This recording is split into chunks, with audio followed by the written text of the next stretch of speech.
Hello. Good morning, good day, good afternoon, good evening, whatever time zone the world you all are. It's your Blue Archive Gacha Whale, beginner artist self-proclaimed, and your boy, Tosanyu. Welcome to the stream. For today I will be doing a Blue Archive 1 again. And I will continue reading like the main story with like Decagrammaton.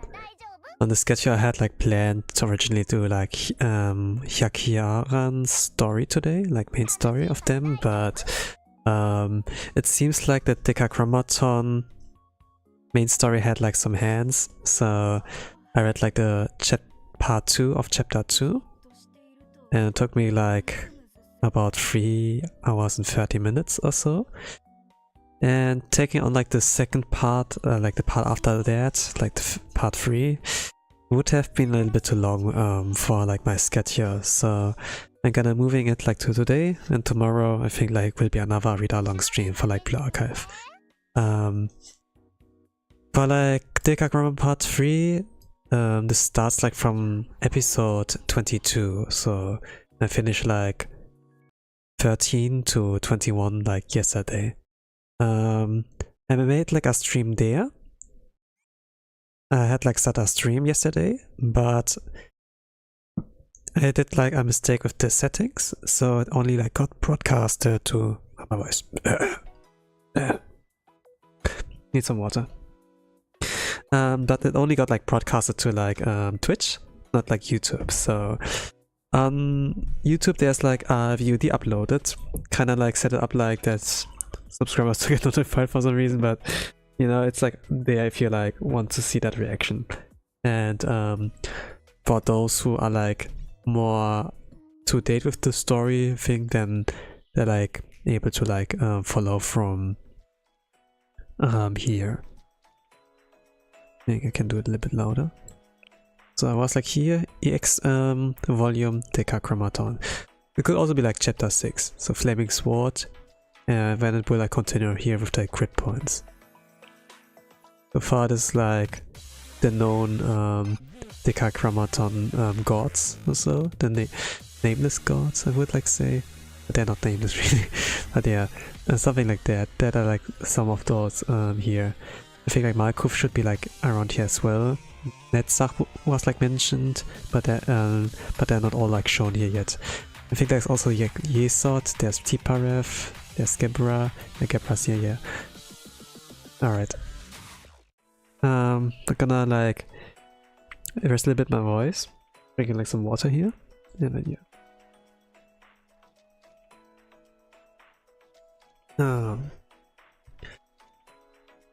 But yesterday I kind of like slacked off with like reading the reading like the story on its own, regarding like reading things out loud, since I was like more or less like trained, so yeah.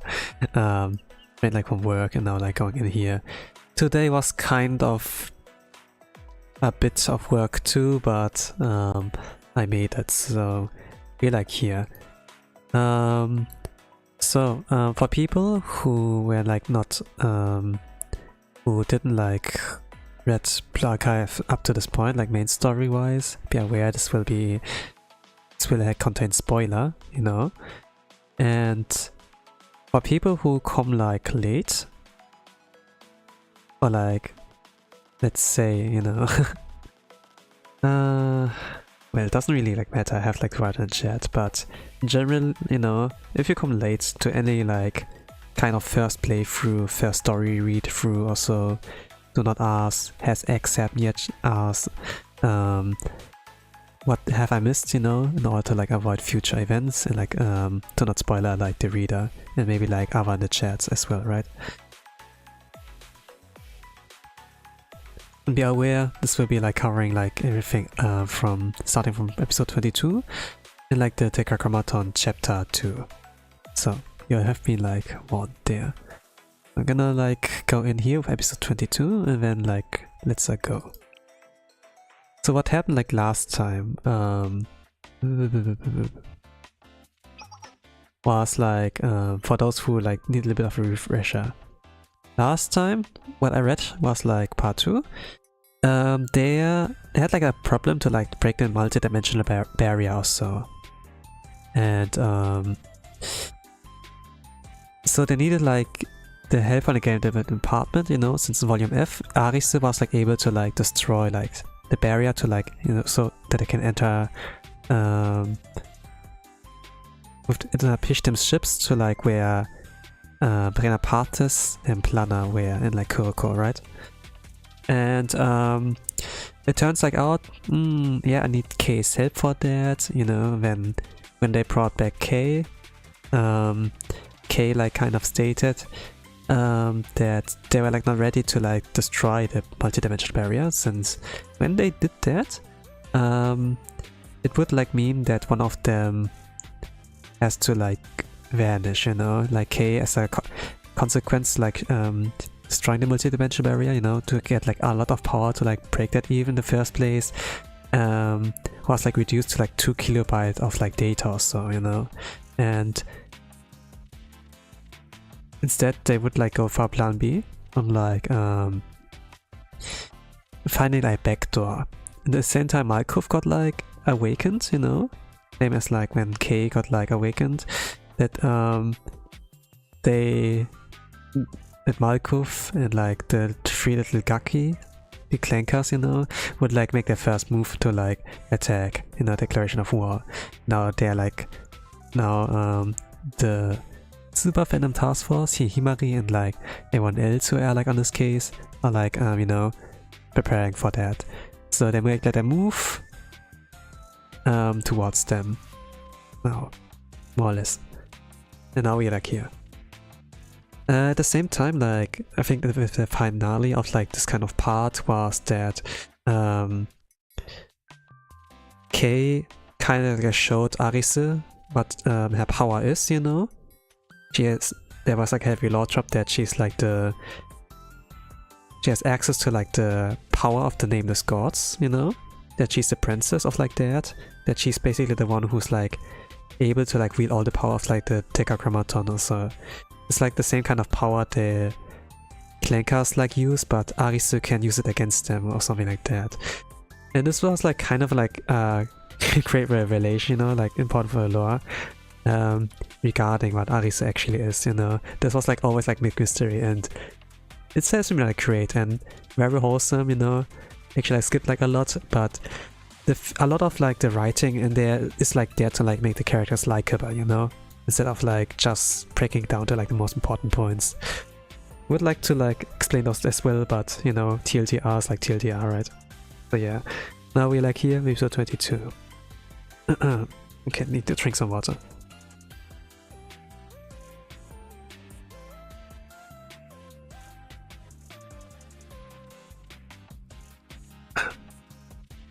Okay, let's go.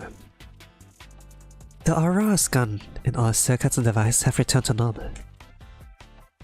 Okay. Ah, Dan, it was so pretty.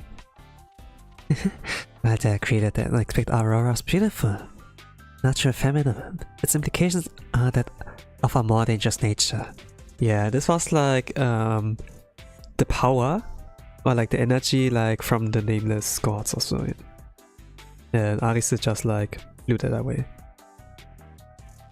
Such a phenomenon indicates that there was a large disturbance in the electromagnetic field, which is why all wireless communications electronics were impacted. Really? I guess it's a good thing it went away quick then. Wireless outrage is caused by disturbances in the electromagnetic field, but typically restart within 3 to 4 hours. You don't have to worry too much. Ryo-san, is it possible they're actually pretty nice? Used to be really stubborn and scary before? Is that so? Yeah, Ryo's like trying to better herself. Everyone, the transport ship will arrive in about 50 minutes. Please do a final check their belongings. Understood! And for Ryo-san, I don't need to remind her of anything. He's probably organized everything 2 times over already. Is she? I mean, she's kind of like eating unhealthily and Since she's like somewhat of a hacker, she might be like, yeah, like the Millennium hackers, you know, as well, in the same boat. Okay, are your preparations complete? I suppose so. My only belonging is this body after all. Right? Since your body is my creation, you should find that you can respond to any situation with ease. Wow, the happiness and contentment radiating from you makes rather difficult to respond. However, Rio. Huh? What's wrong? That is, well, I kinda like how Kei's emotions are so easy to read in this form, you know? Even though it's all like, what, funny, ugly, you know? But yeah. Could it be? Ah, how could this happen? I forgot something about there. You worry, I'll be borrowing Rio and Kei for a bit. Sensei? What? What nonsense is Sensei? Stop dragging me. Do you know how difficult it is to balance with one wheel? Sensei, if you're looking for something, then you should be fine since you have Rio and Kei with you. Yes, both Rio and Kei. If you're late, I'll send you a Momo talk. I'm not gonna hear that anymore. Oh dear, sure. What is it? What do you want to say to us? Aren't we helping Sensei find something? You're truly exasperating, clearly. Sensei had alternative motives in bringing us here. Do you perhaps require constant monitoring to ensure you don't get scammed in your day-to-day life? Yeah, Kei is like a good protector, I suppose. Always watching Arisu, you know, and then like, yeah, learned a few things here and there. That's what it was? What is it, huh? You believe I had something I wish to say to Rio? What are you talking about? There's nothing like that! Nothing at all! I have nothing to say! I wonder what this localization is, you know? It's like the same with like Rinni, you know? Like Rin-chan, this probably should be like Kei-chan, right? I think. Kei-chan. You sure shy about your feelings, aren't you? What is this prattling about? Ah, fine. I will only say this in effort to ensure it doesn't cause any calculation errors in the future. What could she want to talk about so badly? Well, you see, to begin, so I'd like to say. In reality, I would prefer to not say this at all, however. Kinda like how there's no music playing at all.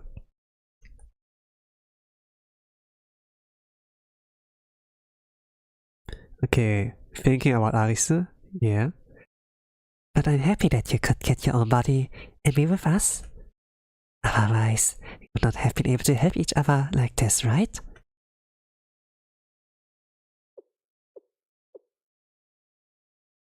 I simply wanted to thank you. Oh, there's music. This is like music from Volume 1, the latest chapter, right? Like flashback from Yoshino. Like the same music. Reusing music, huh? Because it's so good. Understand. If you hate me, it's very... You're not on the same line? On the same wavelength? Huh? What? Excuse me, what kind of response is that? Is Rio acting on a script? Probably like that, expecting something like that. What do you mean? I wonder if there's popcorn somewhere. Sensei, why? Why? What made you believe that I would hate you? Do you see me as an ungrateful pest or something? Well, I've been hated by a lot of people at this point. So soon there was something wrong with me. There's nothing wrong with you, I just... Ah. Thank you. Thank you for giving me a new life. That is all. It's only that... How do I explain this?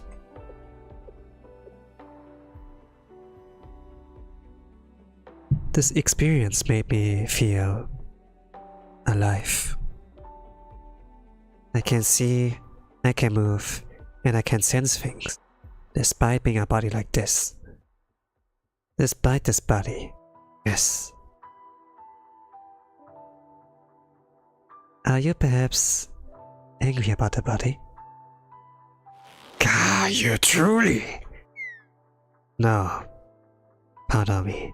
Understand, yes. Once genetics nature's fate itself. Throughout our existences we live to either challenge or accept it.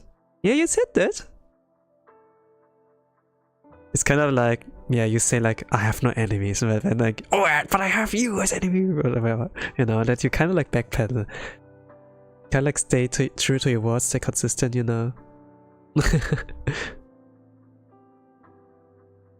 I'm lost, but think I'm sorry. Kei-chan, let's calm down a little. I don't know how many times I have to say this, but it's not Kei-chan! I'm sorry, Kei, but I also had something I hope to tell you. I believe an apology is in order here. What exactly I apologize for, Ryo? Well, about Arise and you. I've let that go. Really? Yes, Arise forgave you after all. Although to be precise, she declared that forgiveness wasn't even necessary. And for the two of us, speaking about this is awkward and difficult, yes? So, all is well. Just moving forward, treat us both differently. Better. I understand. Thank you. Well, we both had things we wanted to say. If we had been unable to discuss these things, it would have been rather uncomfortable. The transport ship should arrive soon, so I'll be going now.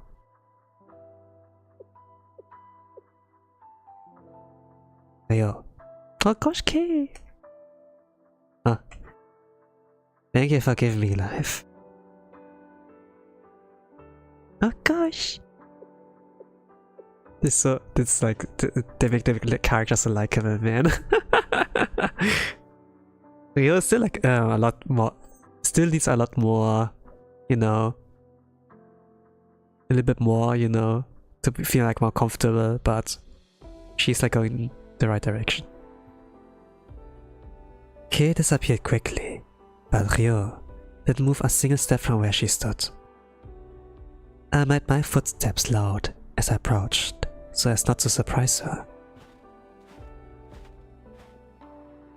Sensei?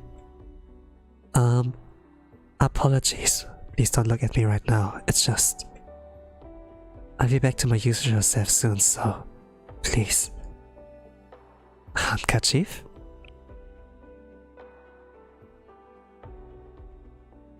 Yes. For just a moment.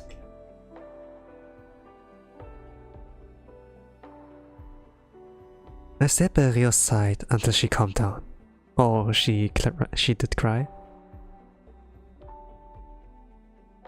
Like being thanked for something, you know, she did like well, like a good deed. It really feels like different, you know. And this was like people she like, you know, like tried to like, you know, kill. Like Arise, you know, and then after that breakdown, then Kei, you know. Also like a breakdown here. But yeah, a lot of like weight is like gone, you know. But now she has like a different weight to like carry responsibility, you know.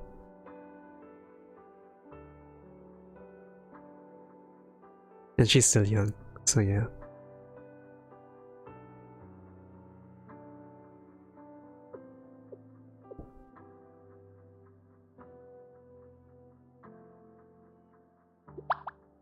Thank you, Sensei. This is just the first episode of part 3, oh man. Already like starting heavy, more or less. We are currently cruising. Vision is clear and no signs of potential turbulence. Peace, peace. However, there's still a crisis to be addressed. What's that, Toki? Where's our next destination? This is like a new BG, right?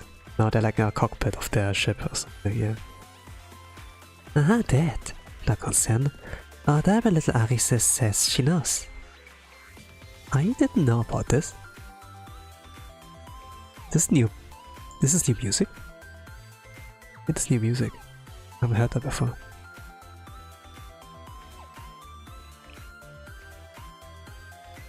That would add up. Arise gave me a brief explanation when you, Kei, and Ryo left to find your lost belongings. I don't like the localization. Pampakapai! Yes, it is my turn from now on. I see, cries averted. Would you like to sit in the cockpit with me, Arisu? Yes, ma'am. May Kei come with us, Toki? Just in case. Yes, no problem. Now then, let's go.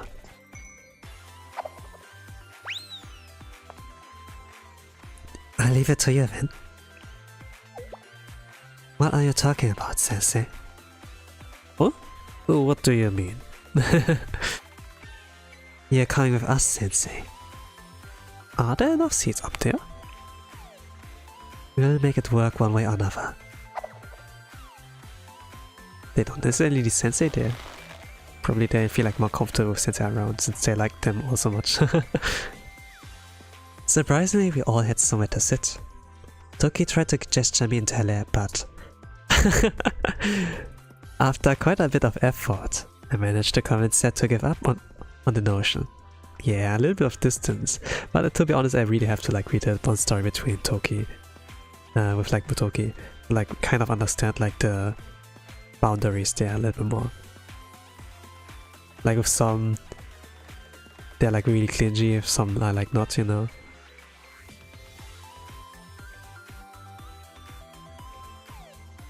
Yes, this way is good. Please continue in this direction. Thank you, Arise. Now please design it or destination's coordinates, just in case. Coordinates? See, I know what I should say here. Please change the course towards north by northwest. What? Okay, that is what I'm here for. Let's see. Oh, she Kei like a sound effect played, so it probably like entered something onto screen also. Done. Please continue to destination. Thank you, Kei. It seems that I was not incorrect. What? What? Whenever you look at me like that, it's cause for concern. What does that mean? I was simply thinking that Kei is a nice and kind child. That's definitely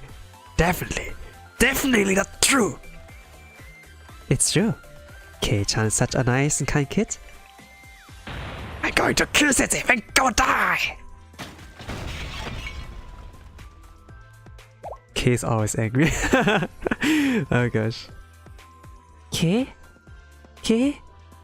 It is a good idea to move around too much in here. Yes, Kei. A small mistake in the cockpit can lead to immediate and irreversible consequences, so please be careful. It's true, Kei-chan is such a nice and kind kid, sometimes runs amok. Ah! Oh gosh, yeah. Maybe, I don't know really like why she's so angry. But yeah. But she does take responsibility, like for Arise and everything, and does like care. Probably is like really unfamiliar with like this feeling of like, you know, being like praised so much. I don't know. Not okay. And so, while enduring Kei's intense glares and side eyes, We have headed off to our destination.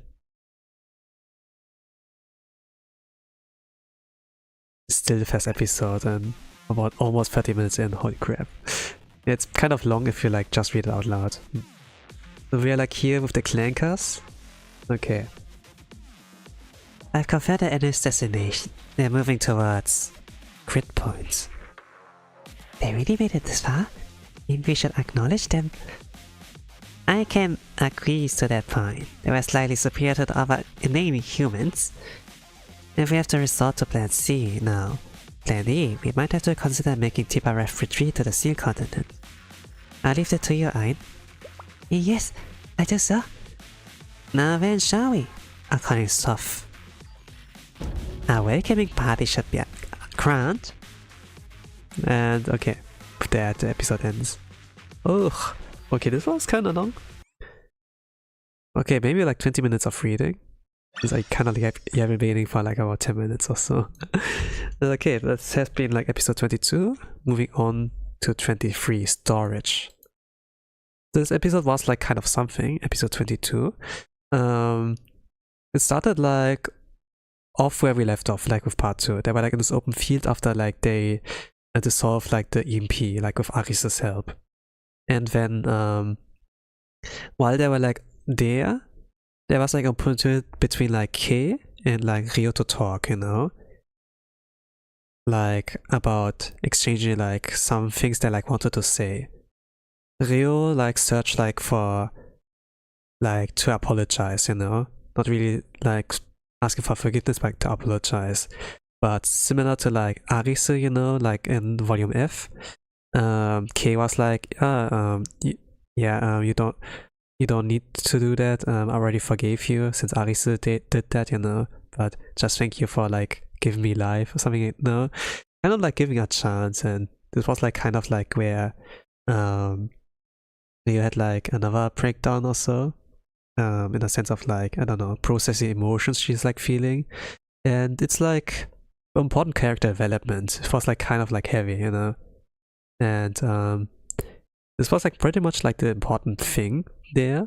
And then it just like progressed to like, okay, they're like in the cockpit, they're like flying to the destination, you know, like where the Clankers are. The Clankers spotted them, like pretty much until they are.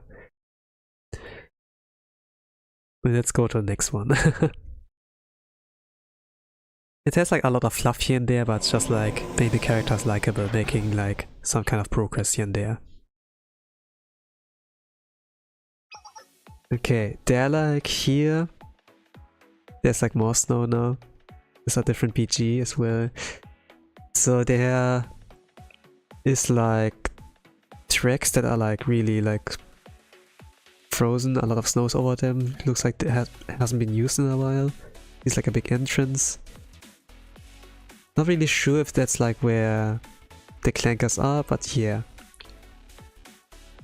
But they got like help from Kei and Arisu to like navigate, so this should be like the right like direction. Huh? It'll also be like a random BG as well, but let's see. Did everyone get a good night's sleep? We've arrived at our destination. It's hard to see with all the fog though. Yes, I set our course and left the ship on autopilot. That enabled me to ensure everyone slept during our journey. How was a comfortable ride? Yes. It was really comfy. Like I was in my locker at home. I'm unsure if that should be considered positive or negative. The lockers aren't really comfortable, right? It's like being a coffin, you know? She like a vampire. I hope everyone got enough rest. I estimate that we have about 2 days remaining before the Steel Continent overtakes Kyatto's. Ah yes, yeah. 3 days was like the time limit, 1 day has like passed. Which would mean this may have been everyone's last chance to get a good night's sleep. Perhaps the last chance you will ever have to sleep again, Ryo-san. That is potential outcome. Our potential outcome, yeah. Hold up. Doesn't it mean that last night was like super precious? Should have taken sleeping really seriously then? I don't know anyone who take sleep more seriously than you. Oh, okay, they haven't like met the Hyakko girls in Tsubaki yet. What? Liar! Don't make stuff up! Well, Moe, you did sleep in this morning. In fact, I had a very difficult time trying to wake up. Speaking of, shoving a snowball down my shirt was way overboard. Do you want me to get hypothermia and die? Wasn't it quite very refreshing? I don't think that's the word most people would use. Like Momi's misconception of like getting hypothermia and die.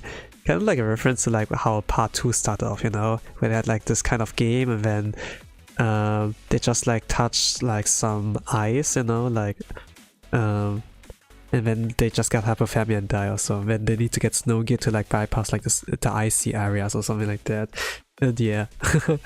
Kind of like shows how consistent the characters can be.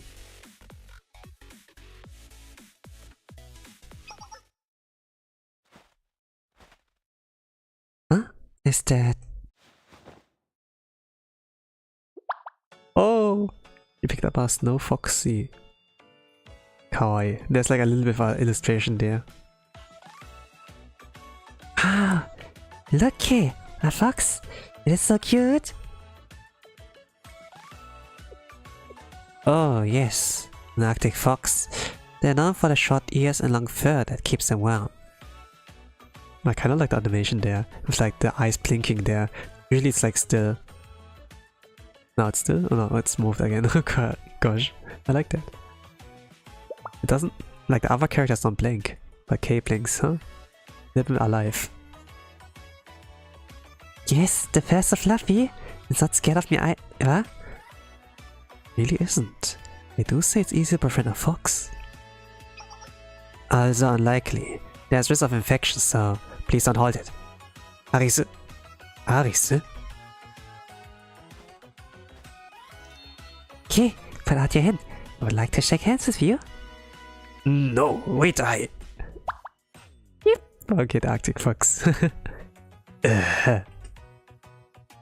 It's a new experience for Kei-chan. Kei-chan is like in physical form, not like it is data to like watch over them, you know? They actually can like help interact with the environment as well. The Arctic fox stared at Kei's hand for a long time. Finally, it lightly licked the outstretched hand with the tip of its tongue. Exclamation mark. Eh? Wonderful. I believe it likes you as well, Kei. What's the point of being liked by a wild animal?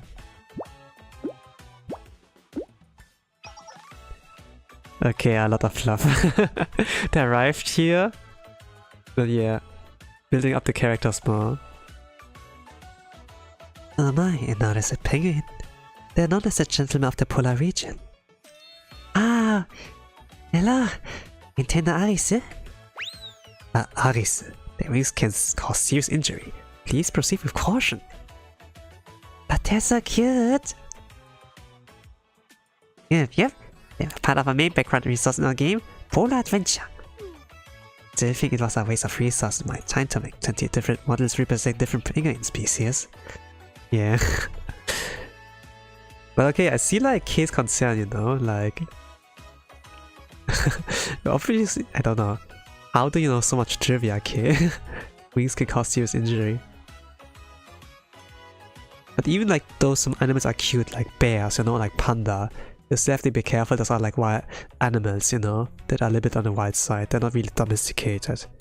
I heard like about a story where like, or at least like some news, you know, when like a man entered like in the zoo, like the panda area, like to hug the panda, and then the panda bit them in the shoulder, you know, and it was like a serious injury, you know.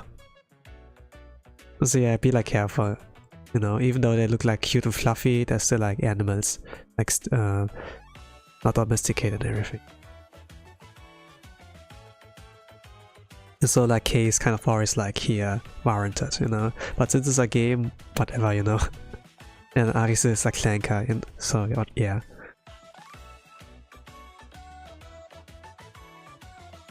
Arise? adding unnecessarily detailed real-life references generally well received. Some gamers. Don't even get me started on how some of the penguins were species found in tropical regions. Well, the Easter egg where you could make all the penguins fly away if you met certain conditions was pretty cool. Even though I crashed the game. Why is this penguin following me? It really is. Perhaps it's like you, okay? Well, it's unwanted affection. Go away!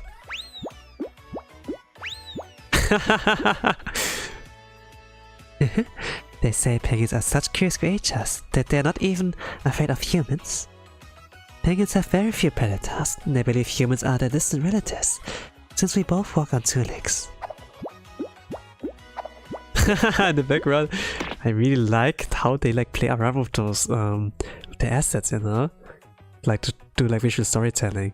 It's wonderful.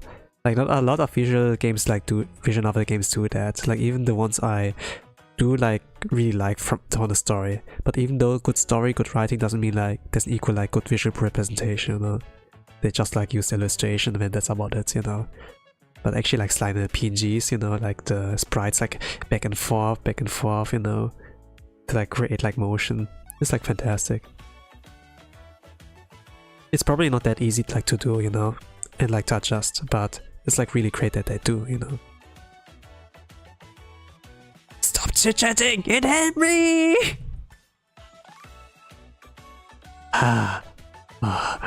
This is why wild animals can't understand words are so... Yeah, they can't understand words, yeah.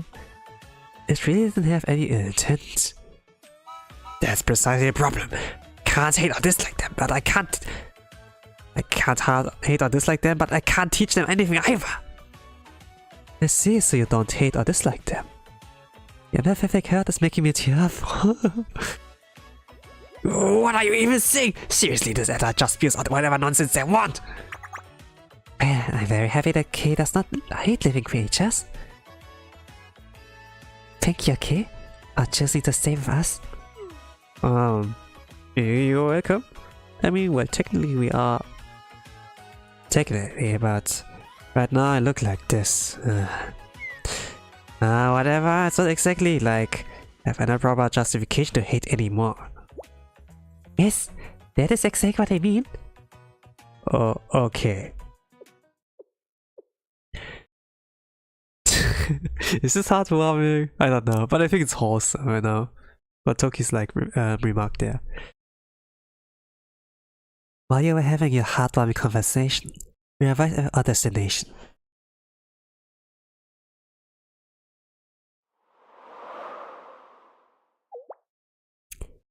There really was something there the whole time? How weird. It would appear so, but what in the world is a building doing in a place like this? I know what that is. I can't believe what I'm seeing. What is it, Miss Ryo? It was built as a failsafe for human survival, in case of an extinction level event. It's a seed vault. Oh, a seed vault? Seed? Vault? A seed vault truly exists? Yeah, let me like check what seed vault would translate into my language. Oh no, Google is not activated. I strand that search machine. Alright, then I have to do it manually. Search... No, seed vault. Seed vault.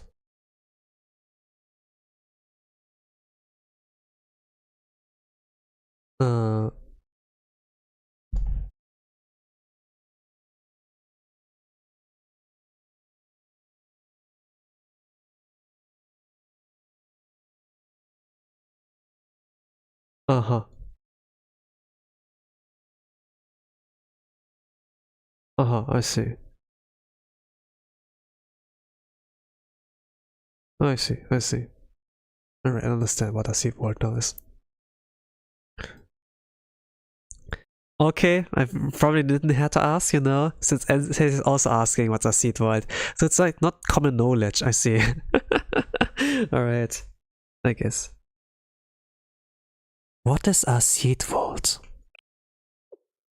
Exactly as it sounds. It's a very big seed storage. Yeah? Those people, did they made it all the way to Tiffy?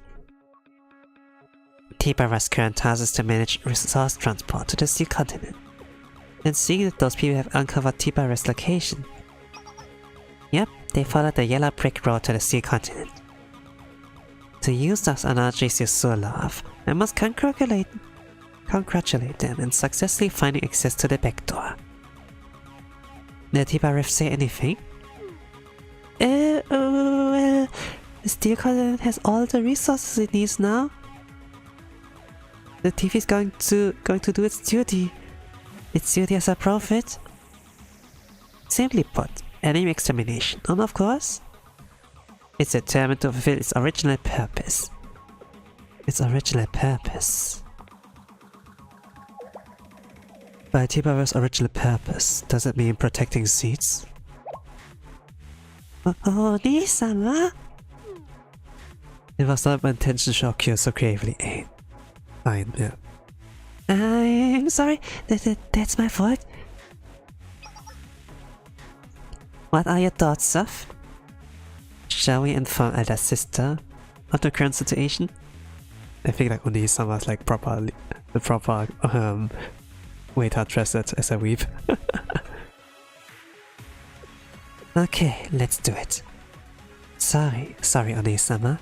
You want to handle everything on your own, without burdening you. Worry not, I'm soft in awe. In fact, I find content in the idea of assisting my younger sisters.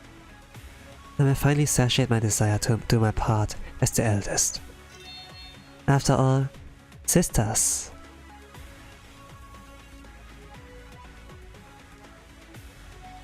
I'm gonna read it like it is like written. I'm gonna read it like it's written, even though it's wrong. After all, sisters are wont to support each other in times of difficulty. Yes. Fucking hell, localizers, I hate you all. Okay. This was episode 23, right? Yeah. I'm gonna make a screenshot. I'm gonna okay, let's whatever. Let's write like something in my notes book. Like notes in general. Let's write it down. Episode and then like 23 typo. Could also be grammar mistake. Grammar error. Alright. Gonna report that if I have time. And think about and don't forget about it.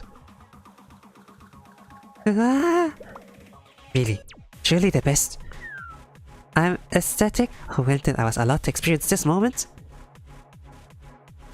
In that case, please inform me of the details of this conundrum.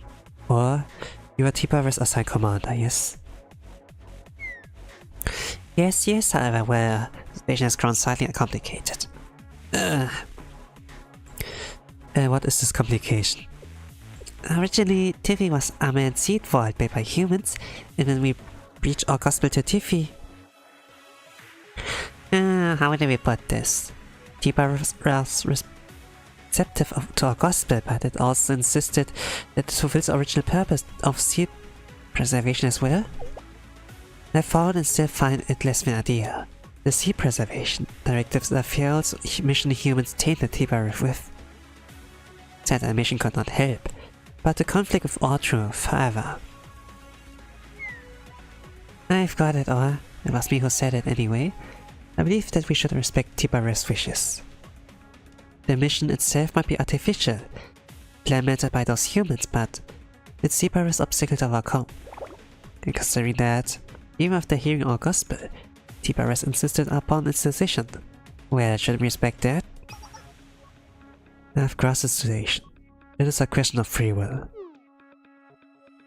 Oni-sama? However, I cannot say that a child who knows not. But there are others. can be said to be acting of their own volition. Thus, how does one demand such responsibilities of such a child? One who has yet experienced true free will. You can only conclude that this child has been abandoned to sorrow and tragedies, once it is of yet unaware of. Despite this tipperef, upon learning often accepting a gospel, still exercises its faith and loyalty to its original duty. Should we not respect this admirable expression of free will? Yeah, they're arguing. A little bit more of a challenging themselves, no? However, there's a thing. Free will is nothing but illusion. While it may be true or advocate for respecting said illusion. After all, it's the very reason why we were able to sit side by side to gaze upon each other's visage. Please consider this. If our master truly desires we function as brainless limbs, as beings with no free will, then the four of us would never even have the opportunity to cover and speak as we do, yes? I would hate that. I share your sentiment, ein, soft, or. That's precisely why. Just as we value individual free will, please cherish that of Tefareth, as well as of the other prophets. I don't know, but it makes like Markov more likable, I don't know. Like show all those interaction between them, you know, to like build up the show like a little bit more like what she truly is about.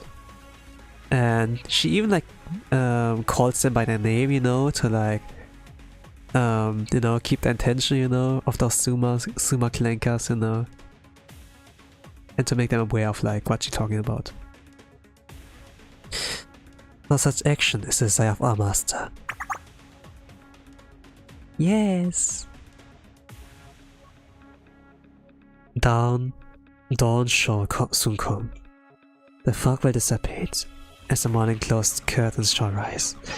We must remain ever fastidious and alert, for we know not if it's rise of the setting sun, the dark of the nights, or the rising dawn. My faith remains steadfast. My faith in the prophets, in myself, and of course, my precious younger sisters. Ein, Sof, and all. If you find yourself before unsurmountable obstacles, as your elder sister, I shall be there to provide aid. They're touched. They're touched, the girls.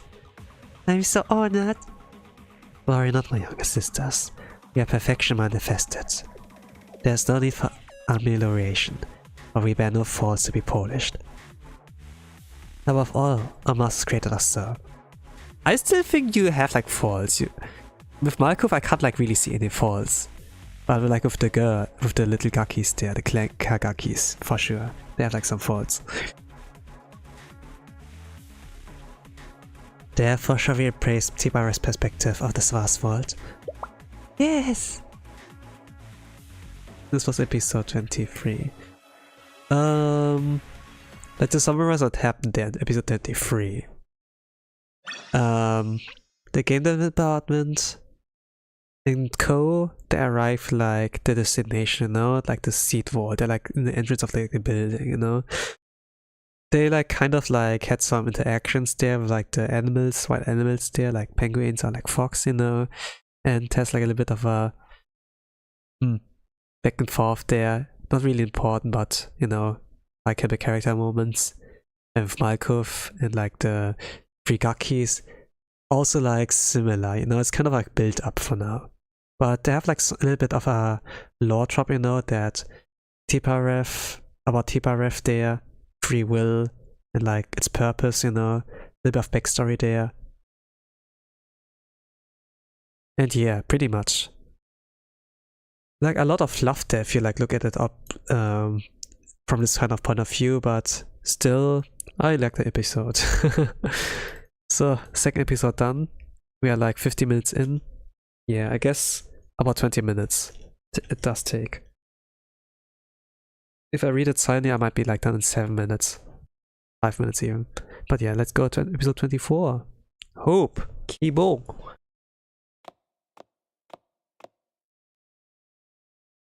And then on insights, This a new background. Or is this familiar? I don't know. Like volume F1, you know, like long hall, like glass kind of windows. Might be not windows at all, you know, but kind of like suggested those are like windows, you know. I don't know. Look at these walls, you know, here. And it's a little bit see-through, but like it's a lot of white, like stemming from like steam, you know, when it's like cold on the inside, like warm from the inside, but cold on the outside. It's like, you know, it's like a little bit steamy. But it might not be like windows at all. It might be just like solid walls, you know, since they go like further inside, underground even. So why would there be glass, right?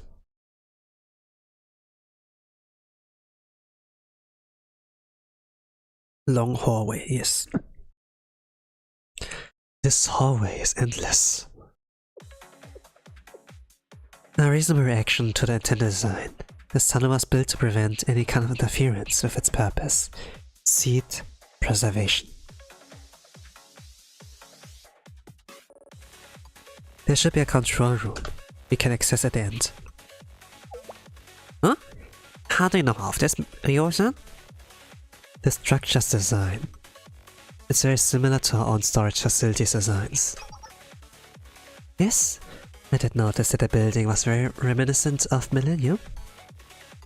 However, there's no record of such a building anywhere in our archives. Do you mean to imply that the seed vault's construction may have been contracted out? Yes, that would be the most logical conclusion. So as I was saying, the structure was humanity's response to fear surrounding our ability to survive in the event of a global catastrophe, which is how it gained its alternative moniker, the Doomsday Vault. Yeah, in terms of like danger, this might be like last resort. You can't point fingers at anyone, but Scrater must have been more meticulous, inexorably strange. Sounds like the base for a horror movie, or ridiculous rumor.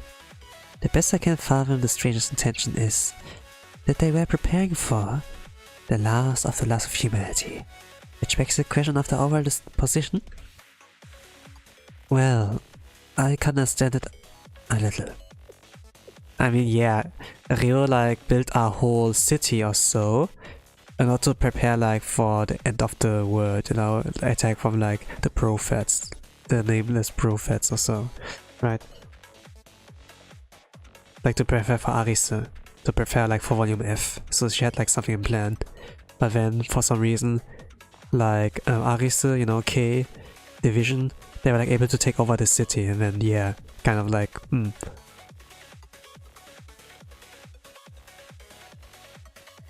But yeah, Ryo does understand.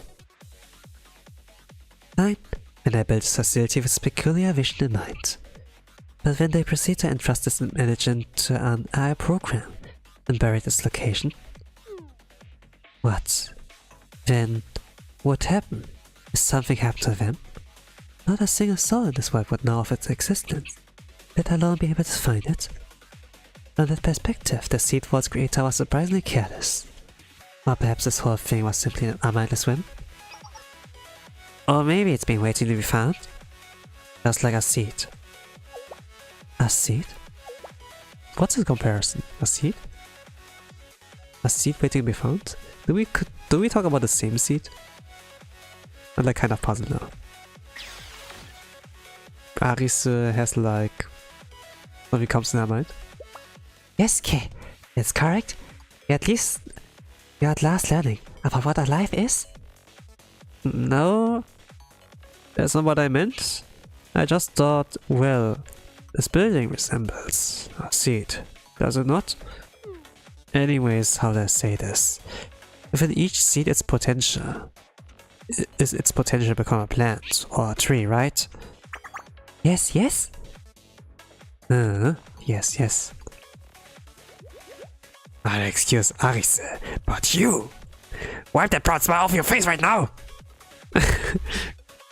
I like to say it's not necessarily true that this facility's existence was completely unknown.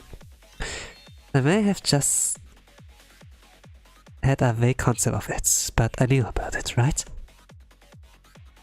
All it means is that you and the strange individual are kindred spirits, Rio. Perhaps if the two of us had been able to meet, we would have come to a mutual understanding. That was not what I was trying to say at all. Never mind. At the very least, I'm relieved I'm only forced to deal with one of your kind this lifetime. What does that mean? It means you're fine just as you are. Time for treating my low blood pressure, that is. Oh gosh. Okay, this was kind of like hurtful to the eye. It blinked like, kind of like simulating that the lights were like going on and off, now it's totally out. What happened? A blackout? Did the power supply fail?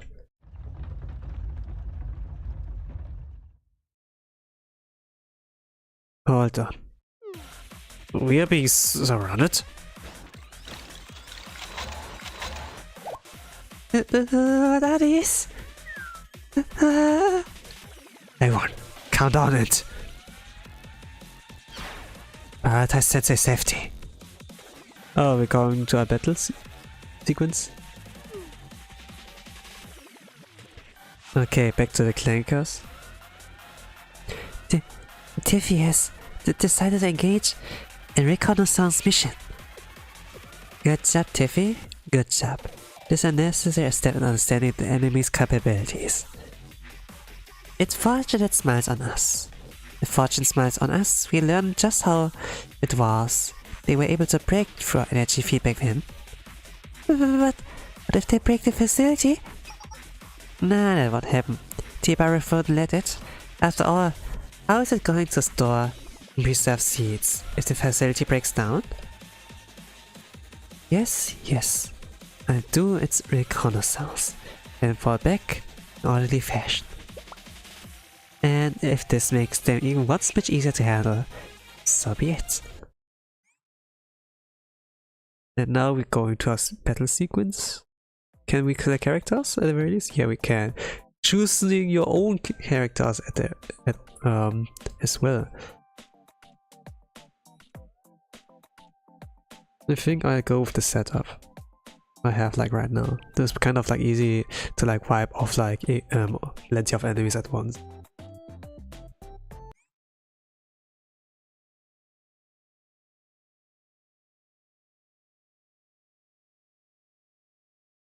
I think like Iroha would be like a little bit easier, you know, someone who like automatically attacks, you know, but I'm gonna leave it like that. Since like a lot of the Decagrammaton are like yellow armor.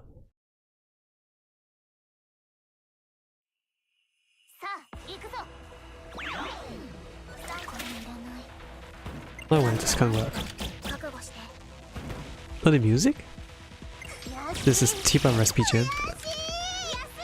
I kinda like the music. Oh, not so people?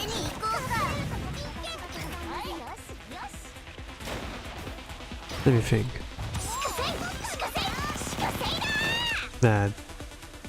It's different with Cherry's voice now. It's like not Sakura Tange. It's like Arikite Iko's voice actor. Akita-san Black's voice actor. Still not really fully used to it, you know, since like for 3 to 4 years it was always like Sakura Tange's voice. The power's back on! Ah, my eyes!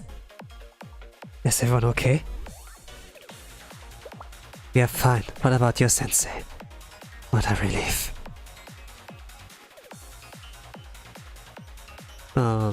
Excuse me. And now continues. Ah, you! Stop right there! Ah, those were some creep machines. They're fundamentally different from the Decagrammaton forces we've encountered until now. If we'd managed to capture one, an analysis would help inform us, but... Negative. Our enemy units have retreated.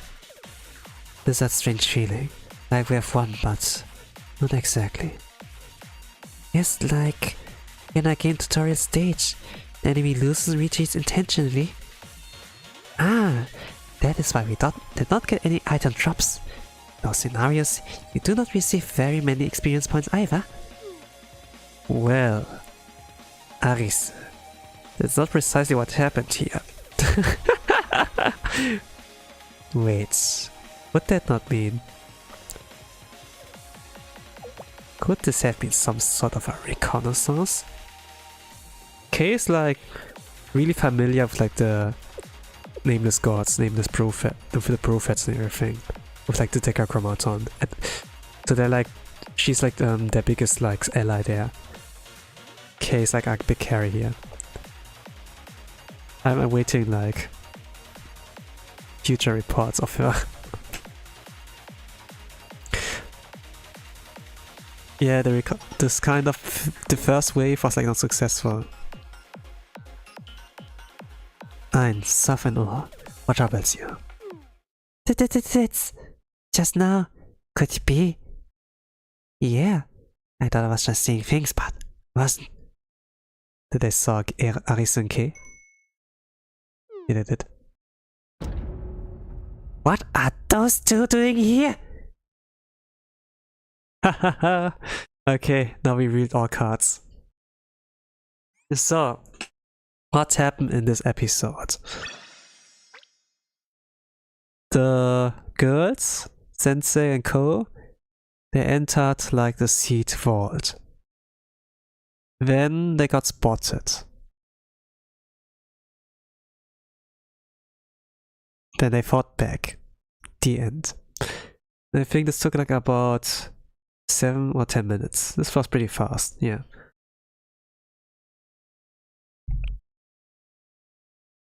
And let's move on to the next one. I like this was like pretty fast. Did it give like any important like lore drops or so? Not really, but kind of like hinting that like Kay knows like a lot more about the attackers when yeah, indicated.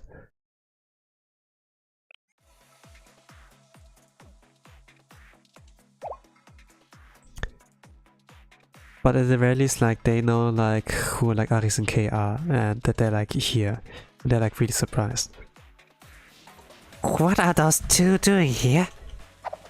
Hey, everyone, calm down. We need to verify if this is real first. One of them is unconfirmed, but the other one.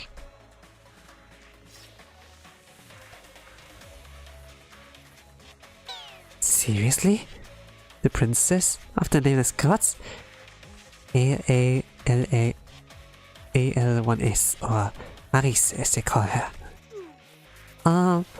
Princess of the nameless gods sounds really scary and dangerous, so... Ah yes, my apologies, Ein.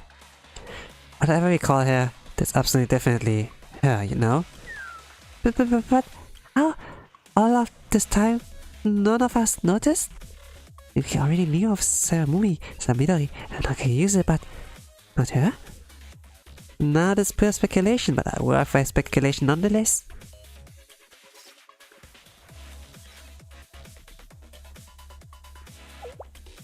I agree. It has to be dead, right? Right? The key of the nameless gods. But why does she look like that? Well, it does look like Hesty assembled, I must agree. What horrendous design. You're not supposed to say that! You weren't supposed to like say, oh, this looks good on you! You know, they like love. But don't like be like so overwatered. She gonna tear you apart. This is unforgivable. Oh, the mecha enthusiast with Ein here. The barbarian that made it must bow down. Apologize to the metals and all other materials they used to create the thing. Calm down, Ein. Your feelings are absolutely valid, but should still calm down. Their presence. It's the missing puzzle piece we've been searching for. The answer to the riddle of their power? But how did they stay hidden all this time? Because of that key? To my understanding, the princess renounced her fate?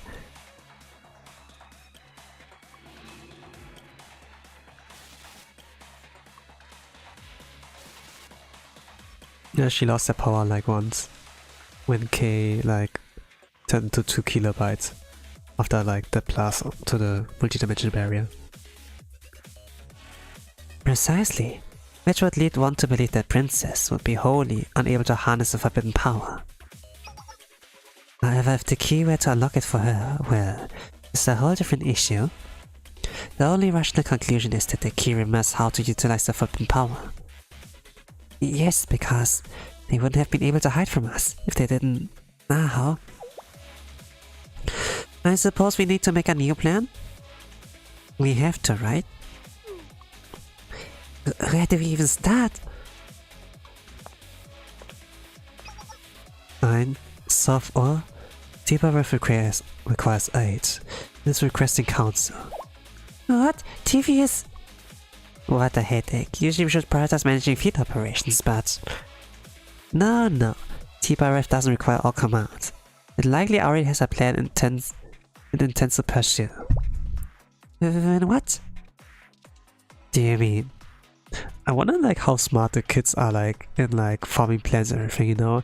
They really look like Gakis, but they have like some power, they're like weird there. And like, giving like kid a knife is like also like kind of dangerous thing, you know? What I mean? Like how good is that planning? Yes, naturally. T-Bar search not for command, but approval. Rather for resolve, or courage. Oh, the hallway. This looks also like new. This is like... It looks like they're like deeper underground. There's like some greenery, there's some moss there. Yeah. This is new. We finally made it through. Seriously, it's straight into a room full of moss. It's sort of nice. It smells like grass.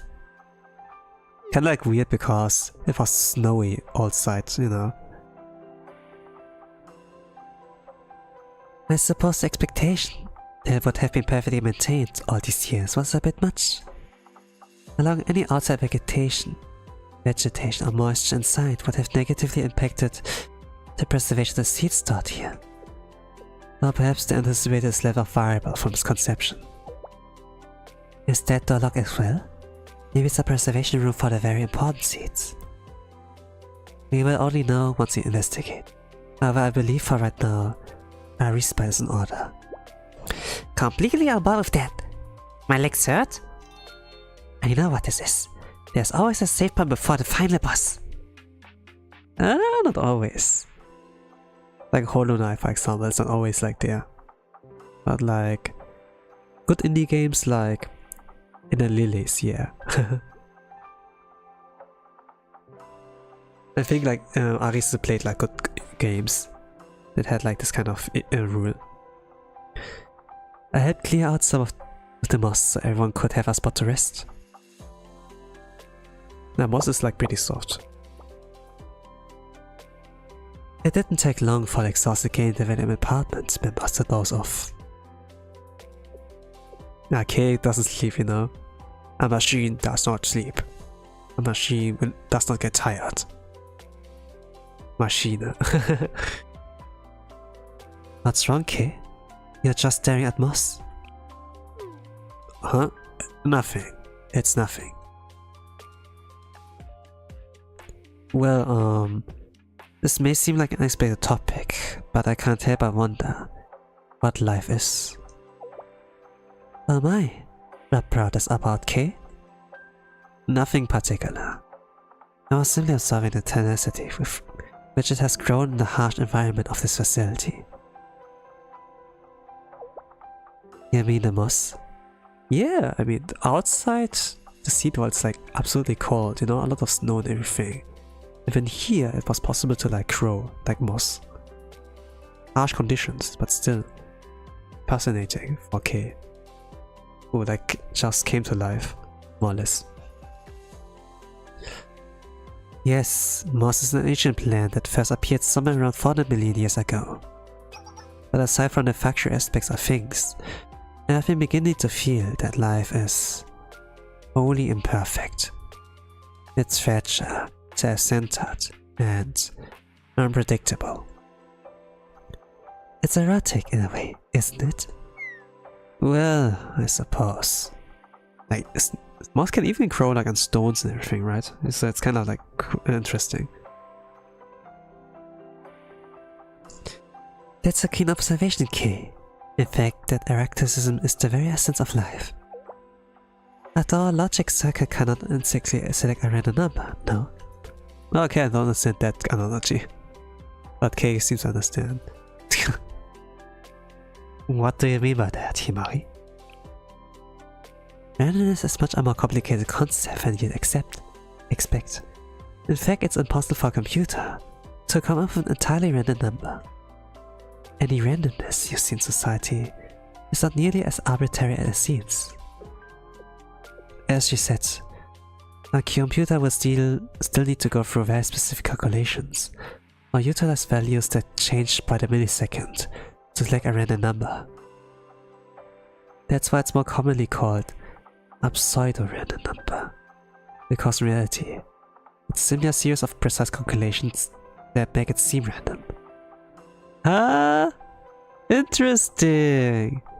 So whenever I do like the online spin the wheel, or like random number selector, it's not really random? What? It's fake? It's like rigged? Oh. Even if you like in real life spin a wheel, it's also like based on like how much power you put in there. Huh? And what is truly random? Dice rolls? Dice rolls can be like... Yeah, I think like you really have to stick to real life for it to be truly random, no?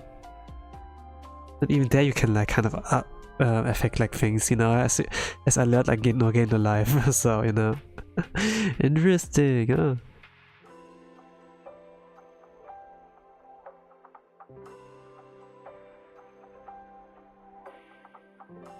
To create an actual random number, the computer would require external inputs. However, it would defeat the purpose to have people inputting random numbers, and so we apply methods that measure natural randomness and then convert it to a random number. I see. Yeah, the thing is like I have more time to process that than Sensei. I believe that these probabilities, coincidences, and non-linearities are the embodiment of the potential behind life. Yeah. Man, those kids are younger than me, but they do know they do know a lot. I learned something. Arigato. It's erraticism, to be precise. Well, to be precise, that's what I don't like. It's fundamentally can't be controlled or predicted. But you know what, Kay? If everything in life was perfectly controlled and predicted, it would have never been revived. How so? Consider this. If you identify a potentially threatening variable, what would you do? Would you leave it be? Simply because you desire to? Desire has no role here. Something of that nature would have to be eradicated. Ah. You see? Life may be erratic and uncertain, but it is precisely those qualities that bolster the many branches of possibilities life holds. And without even realizing it, life also diversifies its genetic pools in this way, which then creates more and more possibilities. You mean to say the precise calculations and predictions are, in reality, harmful to survival? Yes, depending on your perspective. I believe the better primary question to ponder is if such calculations are even possible. You factor quantum tunneling into the equation? Man, I don't know. Is it philosophy? Yeah, this is philosophy more or less. Philosophy talk.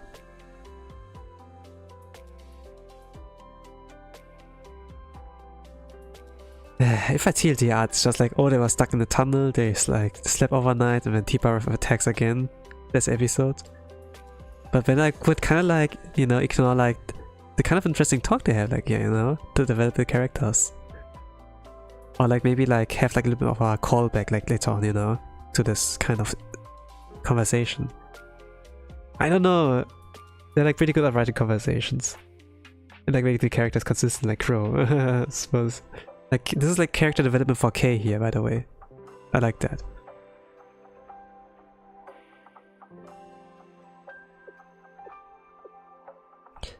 A story from a micro realm.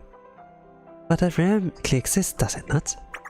And setting aside calculation science, don't you think these adorable clumps of moss are worthy of praise simply for being here? After all, K, each seed holds within the potential to blossom into a plant or a tree. A tree, right? I should not have said that. There's only one thing I know for sure. And that's that K-chan is shy. Stop making fun of me! Tsundere. Actually, I don't know. Is K gonna be waifuable? I mean, already like the personality is like very much so. Okay, back to the Clankers. Oh gosh.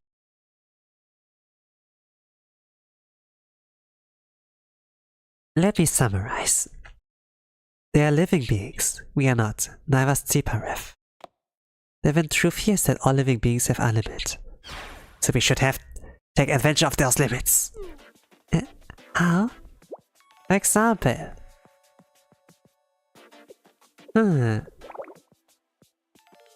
That's a bit... I don't know like that planning. They're like kids after. I can't take them too serious. But still dangerous what they can like what they're capable of with like, you know, dangerous power in their hands. A bit, but also very effective, isn't it? That's true, but still. Even if I try that, would the key be unaffected? Now keys use it for a lock to unlock. But the princess would come out unscarfed too, couldn't she? No, she won't. Because of what she's become. Compared to usual, simply put, her output will likely decrease. They plan to attack Arise? Assassinate her?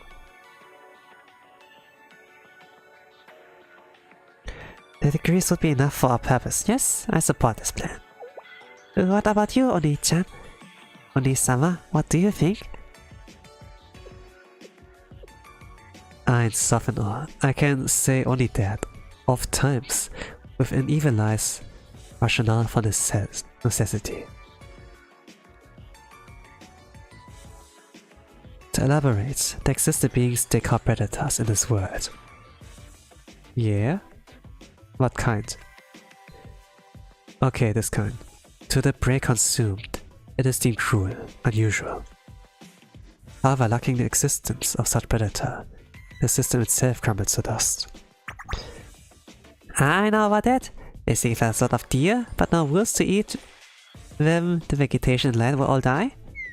And there goes Soph with her surprising knowledge of such things. What do you mean? Are you trying to say that's a bad thing? No, it's simply the embodiment of my disdain for living beings. A system that necessarily contains contradictions or to exist. It's utterly distasteful. Therefore, I'm Soph in awe. If this is the conclusion you desire, let's relay it to Tsiparef. Naturally, Tsiparef possesses its own will and simply desires input and approval from other nodes. To me it would appear that it's attempting to divide up accountability. Tsiparef is a cunning one. What goes on in your mind to have such misinterpretation of others' intentions? I'm okay with it. After all, that means they're Tiffy, right? You're correct. For under our master's name. You already won. We are already. The arena. Okay, this was episode 25. To summarize it. Game development. The development department, they like were able to like, and like everyone else, you know, they were able to like go deep into the hallway, or like a spot to like sleep. A lot of moss was like there. Like conversation kicked up like regarding the moss with like Himari, Ryo, and like Kei. Character development moment there. And yeah, that's about it. And then like with the Clankers, Kind of like plotting like to take down Arise, I suppose. This was this episode. It took like about 50 minutes. Wow. Silently reading would like take about 5 to 7 minutes here. So, episode 26. This is like 1, 2, 3. No. 1, 2, 3, 4. Episode number 5 for today. Okay. What was hidden?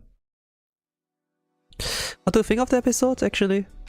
I kind of like the writing, you know, like if it comes like to the character development and everything. Like so far, I really like the writing regarding that. Like to like deepen the like characters, you know, that they actually like care about them. I wonder if everything will like happen to Kay for now, right? Because she's like also like an important like plot character, you know, like for the plot and like the key to like winning, but also she's like key, right? But K mispronounced. But, you know, like the character's also like really like nice, and like want her to like be safe and maybe like get a better form because she hates her current form. But is thankful for like living. Yeah.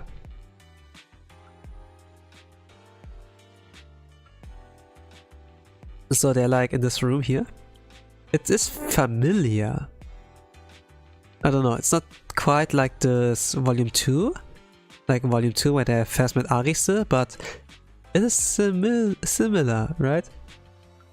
It's just there's like more machinery, and then on this machinery is a little bit of moss overgrown. That's all. It looks like there was a last room.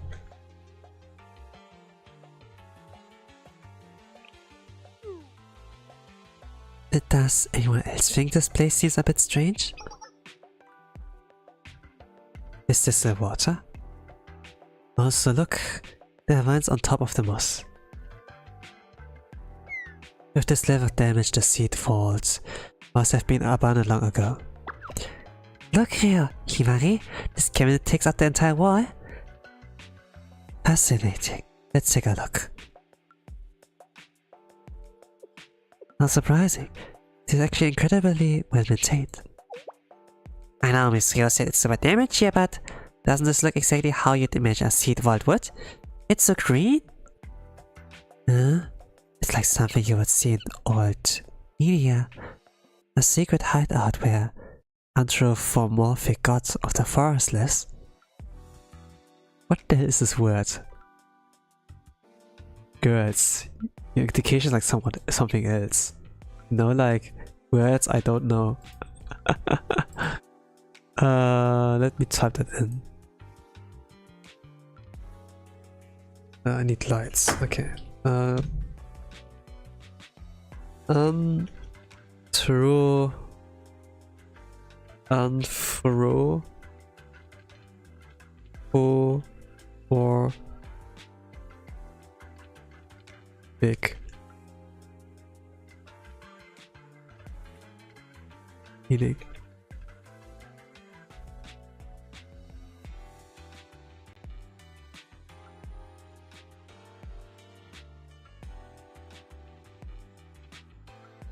Treating animals, gods, or objects as their human appearance, character, and behavior.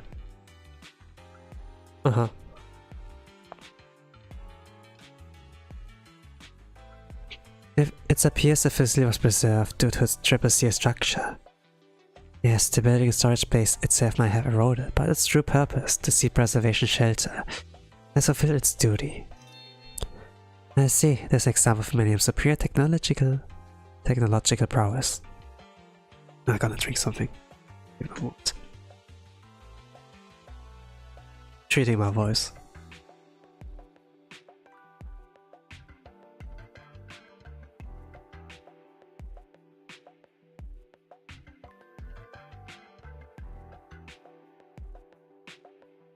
But that doesn't appear to be all. What do you mean, Rio? Based on the data, AIs that have been converted into prophets tend to behave differently from their initial algorithm. After all, HOTS began Spellium's AI communication network. Clearly it's evolved from that. Just like Chogma. Can I hardly call it just a ship anymore.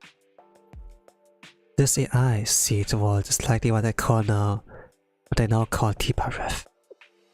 Despite this, it appears there's some kind of will to continue its mission of seed preservation. The facility wouldn't have remained in functioning condition if it didn't. If you assume this to be true, another question arises.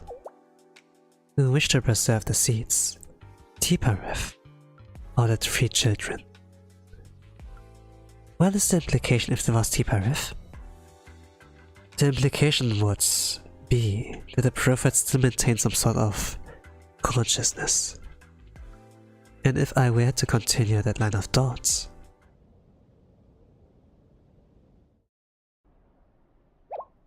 oh, there's some gas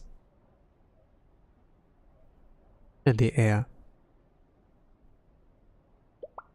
Isn't this sleep gas? Is that it? Yeah? Himari? Momito? Midori? Everyone? What's going on? What is the strange smell? It is affecting me. Like a debuff. I do not feel well. Sensei? Are you okay, Sensei? Sensei? Holy crap. Arise has not been affected yet? But it's just like she's more resistant. Oh no, Sensei as well.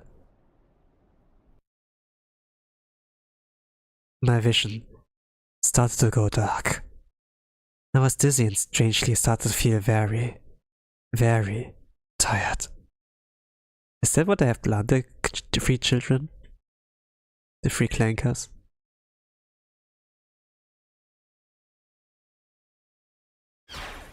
Oh, we are back in the classroom? And Arna here? Long time no see. Wake up, Sensei! Arna? Planner? Wake me up in the morning. Arna, this is... It's okay, Planner. I take care of this. I will leave it to you, Arna. I am not familiar with this type of scenario. I can't tell what this exactly, but seems like some sort of gas. I've blocked any more from entering Sensei. Like any more? What the hell? Let me screenshot that as well.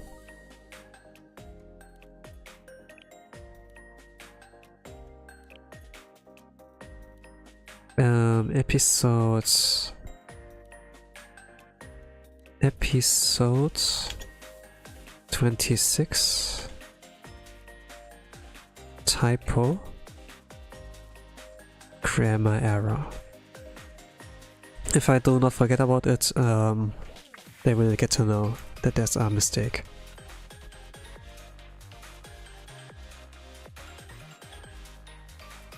But let's read it like it's like written. I can't tell what this exactly, but it seems like some sort of gas. I've blocked any more from entering Sensei's body for now. Analysis. Colorless, odorless. It's a relatively weak agent that acts on the nervous system. The other students will be okay too? It'll just be like that a really good night's sleep. Caution. Prolonged exposure may be detrimental. All agents contain some level of toxic substances. Hehehe, but talking about sleeping makes me wanna take a nice long nap. Arna, if we do that right now. I was kidding, Planner. There's no way I actually fall asleep. I will agree for now.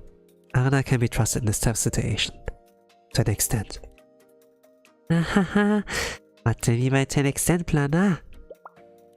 Ah, Sensei, Kay is coming. Kay? Ah, you're safe. I'm relieved. But why are you safe? It is understandable why we are, but Sensei is the only human who appears unaffected. Ah, I'm relieved that Sensei's okay, but the others... Huh. The difference between Sensei and the others. Wait, could it be? More lore reasons? More lore drops? Huh? I mean, Sensei is like a little bit more different because they have like Aruna and Plana. And they have also the credit cards, you know? Like summon. They have like with some power.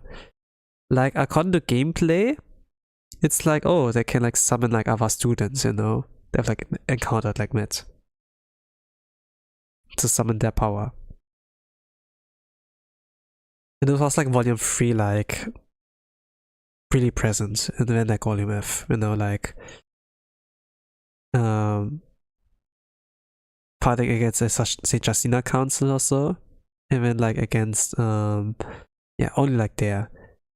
Like when Mika was like holding back the St. Justina mobs, and then like Sensei came in, pulled their credit cards, and then like summoned her, so and Mika didn't really commented on that. I think like somewhere like with Atsuza, like Hierro, like when there was like the Sierra battle, you know, Sensei also used their credit card there, and Atsuza, yeah, it's kind of like but yeah, Sensei is not necessarily a normal human being. Like they are mortal, but they're also like not too normal in a sense. Huh? I wonder like if Kane don't know something. Ah, is this a status debuff event? Perhaps I'm weakened because I failed to keep my allies safe. I'm currently unable to output 100% of my power. Is everyone else asleep? Yes, they are. Their vitals are steady though. Regardless, the situation is less than ideal. We hardly have time to dilly-dally down here. This is the current sedation, Sensei. Detect a touch panel of some sort in the center of the seat vault. I was unable to operate it, so I asked Aris to attempt it. However, the screen flickered on for just a moment and then turned off again. Could I possibly have lost levels as well? Ah. That being said, the same was true for the sleeping humans. Is this because they're suffering from the same level down event? Can feel the loss. And I'm able to decipher if Aris is being literal or figurative. But maybe you can help, Sensei. For some reason, you appear to be the most unaffected out of all of us. Okay, but I have a question first.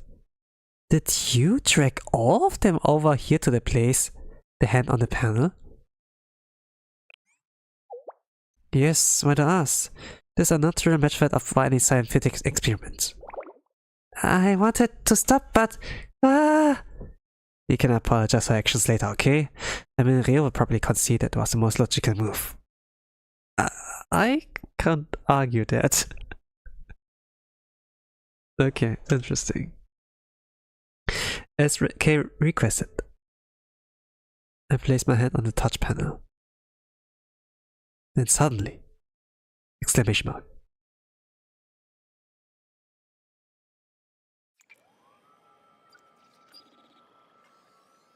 Oh, Red Winter symbol?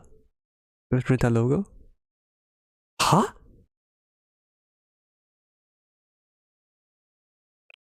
Why? Isn't this the Red Winter Federal Academy emblem? Why is this here? SK spoke. A majestic, yet cheerful melody began to play. Huh?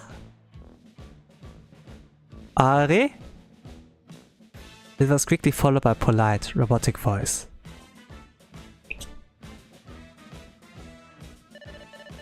Welcome, comrades, or person who is not a comrade. Welcome to the Red Winter Seed Vault. What is this? Its circumstances are a bit fried, but it will appear to be the vault management system. This facility is a cradle of life, a bridge for destruction that will won. They come for us all. The last ember of once brilliantly burning civilization. I would love to welcome you with my favorite song, for a change of pace. Unfortunately, I happened to ban that song 2 days ago, so we have to skip that part. What? Really sounds like... Is this really Red Winter style or just Cherino? I don't know. Are you Cherino because you're Red Winter leader, or are you Red Winter leader because you're Cherino? How very Red Winter of them. The seed vault was built not only for you of the future, but also for us right now. Advertise as a way for humanity to start over if the world came to an end. We were able to put the people at ease. Thanks to this, we could proceed without change or fear. Of course, I can't deny the possibility that our revolutionary actions went awry and led to the very destruction we feared. But in the end, we were able to meet thanks to this. Fate is an interesting thing. I am very confused. Is this like the NPC of this place? The construction of this facility was such tedious work. I even had to water down my pudding so I could save for construction costs. It's really like sharing, huh? Our my successors don't have to go that far. Anyways, it would seem that destruction has come. Our efforts must have paid off. What? Yeah. They achieved the end of the world rather lightly. How irritating.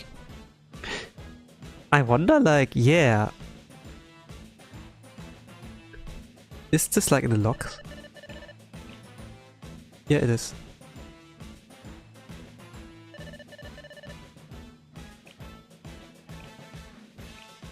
Anyway, like I mentioned earlier, this facility is final seed vault. We programmed this facility to safely store seeds, which are the last lifeline in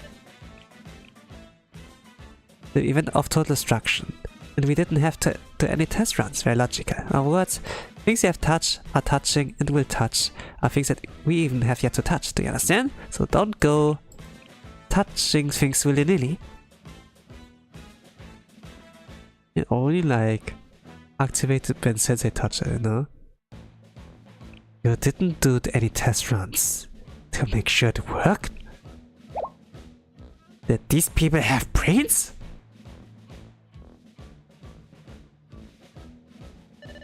You have permission to enter up to Zone 3, the control facility. However, you must undergo the adversary committee's standard procedures, enter the second seed vault. After all, that very important facility is responsible for the storage of 70% of all the seeds. If you try to damage the facility or force your way in, even if it comes at the cost of the rest of the facilities, the mainframe will.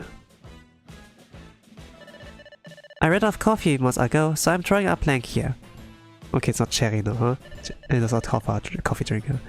Just think of something horrifying for yourself. Something that you don't want happening to you.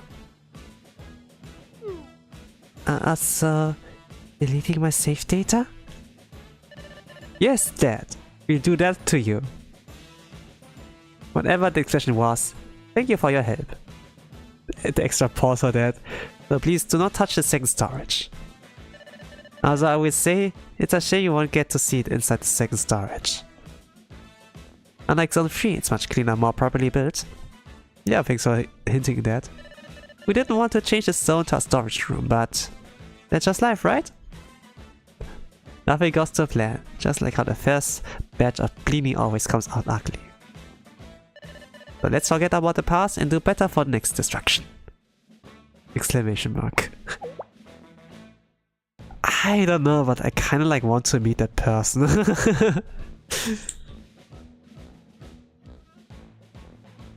Next destruction? Next destruction? Cannot understand what this person is saying. Uha! This concludes the safety and warning notice. We hope that the end of the world wasn't too painful. And also... Hey! Is the memory at full capacity? Thing is... End of file playback. End of data playback. Oh man, no additional data.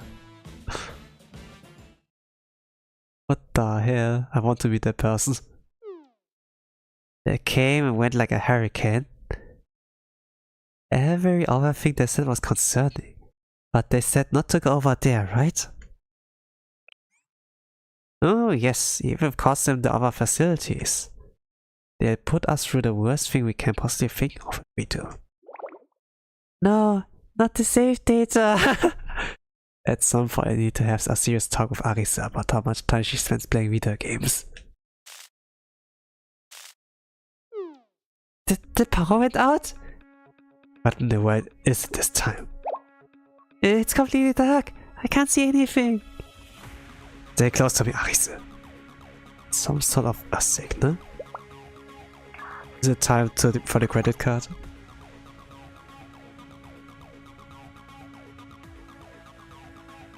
Hello everyone, and Sensei. We meet again. I thought you all hate him, Sensei. Seriously, you don't know when to give up. As I have been saying, is it not time for us to go our separate ways? Let it go, let it go. It's called a good work ethic. A teacher can't give up on her students, you know. But if those students were us, you'd give up right away? Because like they don't have any holders, so maybe they can't be like seen as students, huh? That's not true at all. All the documents are ready. Just say the word. Oh, he's ready to take them as his students. What? Wit?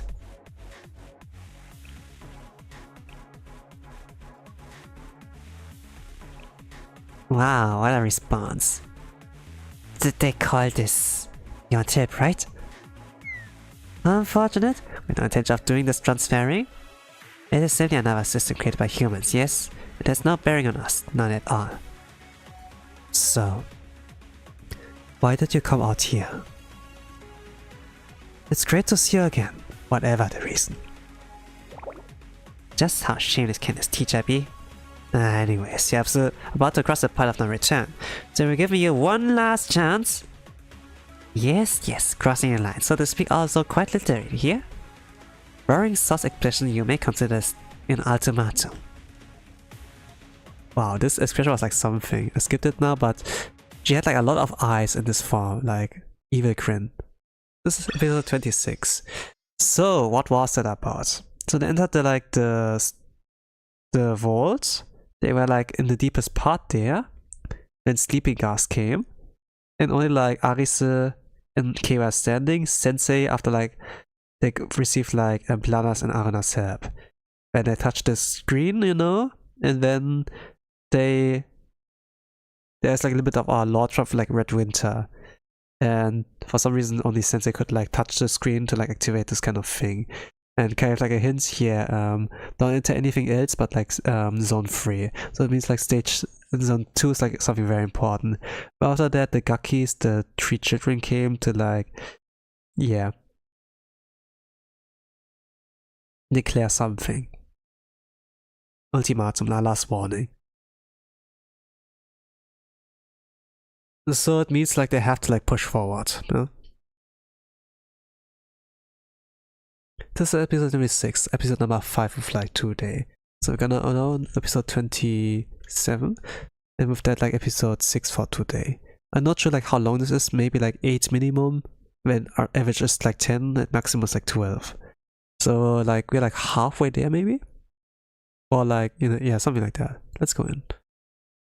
And there has been 1 hour and 40, so maybe take like about 3 hours minimum. Let's see, life and consciousness. Let's drink it.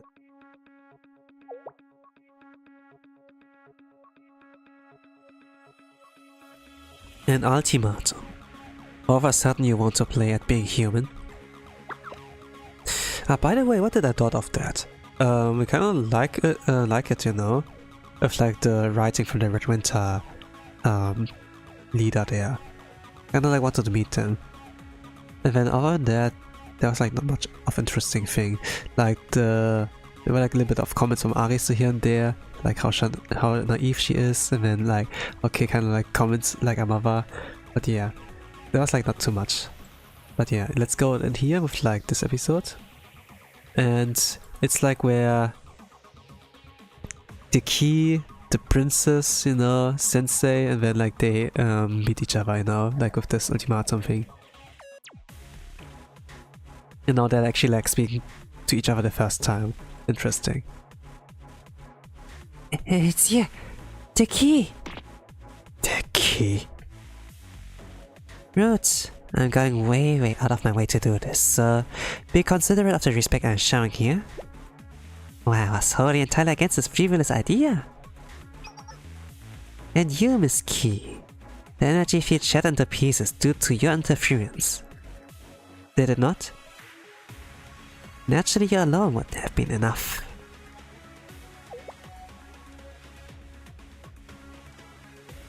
So that pretty prince over there must be an accomplice. Oh my, what tricky tricks does? I believe the human term here is you are hiding right under our noses. If I were better, they couldn't have. No, Ein, it's not your fault. They're the ones who went out of their way to conceal their presence. How could you have known? Yeah, they did like in a very like open way represent themselves.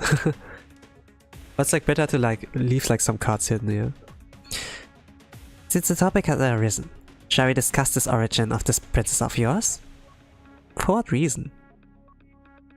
Do it under yours. Do it like you know, privately. You don't have like to do it like here in the open open Discord call also. After all, it's a shame. Truly a shame. A prince who cannot recall her moment of creation. That makes you the same as those piddly humans, no? I kinda like this impression, I don't know. But it's like the expression where she had like the most eyes. 7 eyes? Yeah, about 7 eyes. A spider, huh?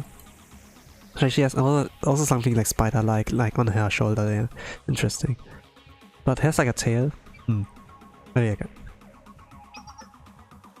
What are you saying? Well, I can explain. Living creatures have no recollection of life for birth, yes? That's right. Based on process and laws of creation, it's impossible. However, conscious beings like us, and the prince over there, we are different. Privilege. This king is from you, living things. It's all glory. And so I cannot help but pity the princess who so flippantly threw away such glory. Yeah, she was like able to like destroy the world or something like that. She was like able to read the power of the nameless gods or something. She had like red eyes and like this kind of vision or so, right? It was also like PV4 to see.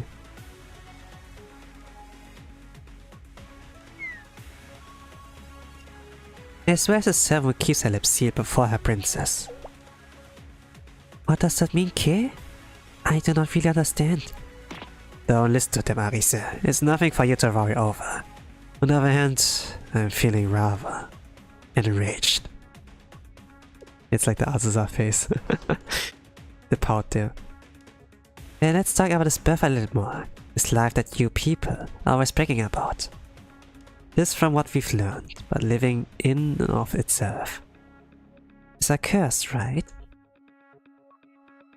Curse? I don't know. This kind of situation, though, where some equals like meet each other, kind of have a callback to like battle between adults, of like between Black Suit and like Sensei, but now it's like between the 3 children there, and then Kay and Arise and Sensei, by the way, is our overseer. Huh? I wonder if this is like any different. But yeah, let's see. A curse? That birth is like a curse, you know? Talking about the origins of like Arise. Think about it, Sensei. Why is that when babies are born, they scream and cry so passionately? It's pretty obvious. They're in pain. Pain unlike anything they've ever experienced before. The breath in their lungs, the cold of the atmosphere, unfamiliar noises. All of it pains them. I never saw it like this way before. But yeah, sure. It wouldn't be logical. Life is constant suffering from the very moment you are born. Truly, truly horrifying and devastatingly unfair. Your desire for understanding, but what difficult desire to fulfill. Therefore you can reach no other conclusion than that such understanding is a mere illusion. And life is suffering, then sin must be part of that life? Life will harm life. Being will harm being. What? Yeah, okay. Human will harm human. Okay, if you think like that. Or for the perversation of itself. Plants are no different, you know? For example, farming is quite literally a war. You have to pull weeds, spray herbicides, and kill pests. Even plants fight each other, tangling each other's roots, blocking the sunlight, stealing the water. That's sin too. And that's why we want to put an end to this disgusting cycle we've been forced to observe over and over again. Eh?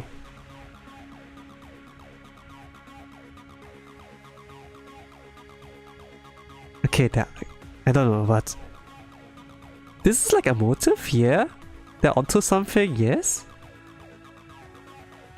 Okay, continue. Exactly. We don't want to take away your lives. We don't have any desire for world domination. From a certain perspective, this is simply our method of showing respect. You said that before, but please expand on that. I don't think we can. For recent stuff. The point is, we are trying to take care of you. Eh? Yeah, sure. Yes, we are here to help you. Life is unpleasant, tiresome, ugly, full of suffering. Don't you wish to alleviate that endless pain? How you gonna do that? Why strive for unachievable goals? Simply because they were goals you once set? Or ruin things and be mean and bad-mouthing other people? Just because you want to feel superior? We get it. This all comes from what you call a digital divide. How can you make a proper decision without knowing every single thing about every single result of that decision? It's impossible, because no living being can remember what happened before they're born. Every decision you living beings make is irrational. You're unable to see that freedom is oppressing you. Life itself is unqualified to process free will. Do you understand now? It is too much for you petrific organisms. Life is fragile, erratic and unpredictable from its very inception. Defective product, full of flaws. Yeah? I guess it is.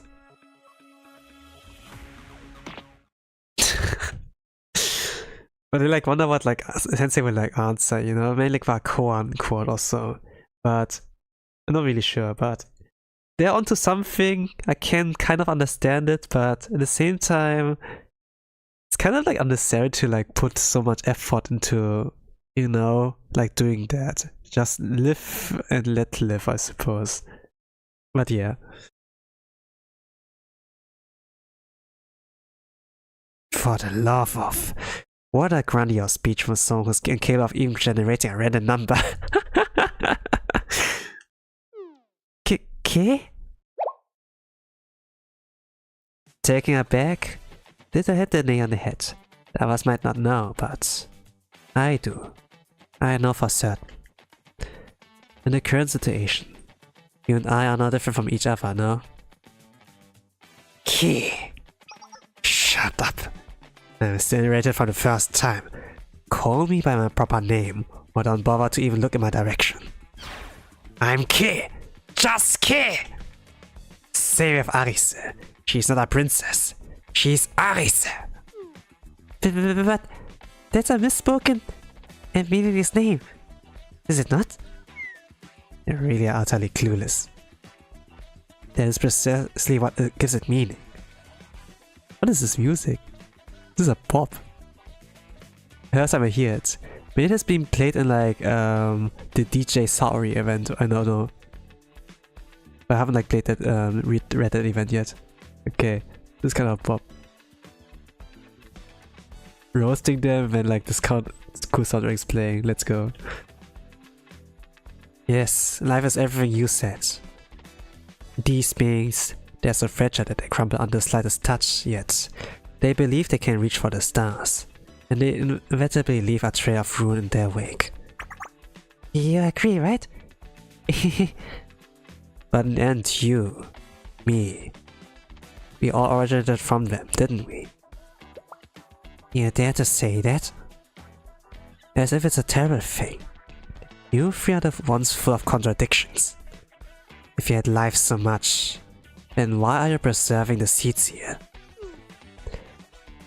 It's that thing. If you want to manage something, you need to be knowledgeable of them, right?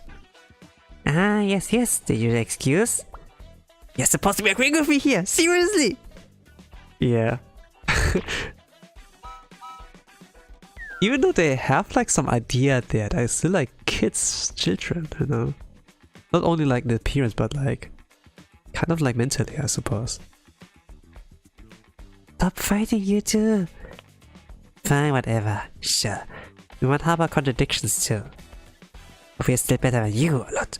Actions, everything we do, comes from logic, not desires you could all cling to. Well, let's see. If consciousness without desire can't even be considered consciousness. In the first place, who defines what's forbidden? Who decides what should and shouldn't be done? That's... At the very least, I do hope you're not trying to claim that should be you. Would hate to think of you as a reckless brazen consciousness. Fundamentally, you have to make your own rules. What is and what isn't is something life must decide for itself. Only then will it make an effort to protect those things. What? Holy crap, she's spitting facts. But yeah, if I think about it, life is like suffering, yes, but there's like no walkthrough in life really, you know? The game of life is like different for everyone. Even though it's like what the children like said, everyone has like a different spawn points, and with that are like different starter hands, right? It's only like it's like about how you like play that starter hand, how you play the game of life, you know? Not everyone is like reaching misery or like pain. Like like some will have like a really good starter hand and then will have it really good, some don't, but they can like turn that into a better life or so, right? So yeah. No, I kind of like that I kind of like speak about this topic. I like to talk about a lot about Satsudans. So I recognize a lot of like things they've been like saying here. And so far I haven't like seen any typo like in this kind of episode or grammar error, so far it's like everything's like pretty fluent.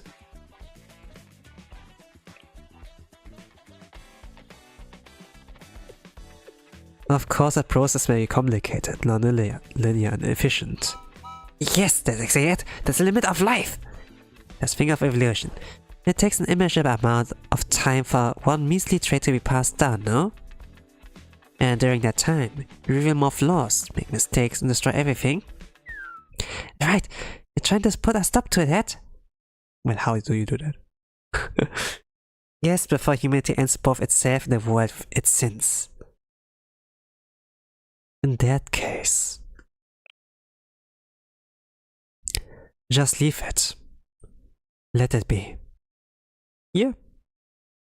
I don't know, are they like... It's kind of like comparable with like the Twitter people, you know? Like Reddit or 4chan or so. If you don't like it, then just ignore it, right? Yeah.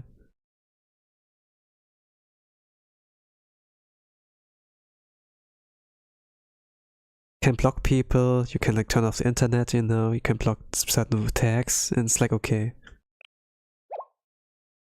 What? Sensei? Are you sane? Did you inhale too much nerve, agent? Is that why you're spewing nonsense? This is strange. Concentration of the toxin is normal. We've been made aware of your peculiarities, however. You're so mean. I'm fine. How can you say that after saying such insane things? Even if that's the ending that awaits us, it'll be the one that we choose. That we chose. You're talking about your own destruction. It could actually happen, you know? If that's how we end, that's that. I don't have any respect for those who destroy themselves by clinging to their flaws. Sensei, I do not understand. Why would you say such things? No. Sensei has a point here. They're the adult here. It's okay, Arise, because I believe we can do it. It won't be easy. The path forward will be erratic and twisted. But we'll be able to learn from every twist and turn and continue on.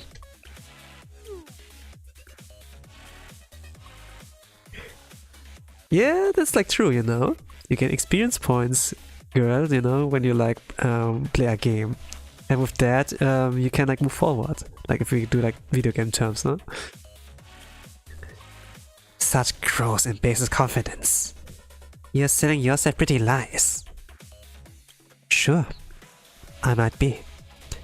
But we'll keep lying to ourselves as long as we're still alive. Make it, fake it until you make it. None of us have the evidence to prove our beliefs anyway, do we? I'm completely dumbfounded. This the recklessness of living beings on display, of those who cannot calculate past nor future. Did you call yourself the dominant species? This world truly begets unfairness upon unfairness. Sensei? I want to ask you one thing. Like, for example, regardless of how bad something is, if you realize that and try to fix it, you can still change the ending. Is that what you believe? Yes. That's what I choose to believe. What the? You're not on the same page at all? That's it. This is the end of the story. Seriously, what a waste of time. I mean, wasting your time helps us in the end, but still. That's a bit unfortunate. I was looking forward to hearing your concerns. Actually, yeah. Okay, they go usually like to waste time, but overall, them being here talking, exchanging like the kind of views, philosophy. I don't know, I kind of like those kind of interactions and like talks, even like podcast wise, but this is like main story and it's like, yeah, okay, I do understand where they come from, you know. They're not totally like right, but at the same time I can understand them, you know. I don't really fully disagree. It's just like about understanding, you know, if you agree or disagree. But yeah. Negatory. Absolutely not. Just the talk of speaking to you a moment longer makes you physically ill. What she said, we're disconnecting right now. Sensei? By any chance, No, don't let the sliders out there trick you! As she said, this wicked adult likely has been of all evil plans. This is what humans call a wolf in sheep's clothing. what does that mean? They're really children. Some of us seems really nice and friendly outside, but they're actually a wolf plotting to eat all the sheep. So they use the phrase "a wolf in the sheep's clothing" to describe people who seem nice but are secretly plotting bad things. Is that true? I guess they really can't be trusted then. But that's the impression I got. Oh gosh, they're not hateable. You can't really hate them, I suppose. They just have like they just like misunderstand something, I suppose. They're like the young children, you know. They believe like they have a lot of power. They can like change the world. They have like some hero kind of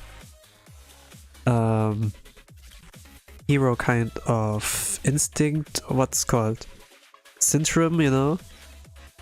But once they like know more about the world, so once they go and more experience, this is like where their kind of belief in naivety is like shattering or so. When they like see like the cruel reality or so, the harsh reality.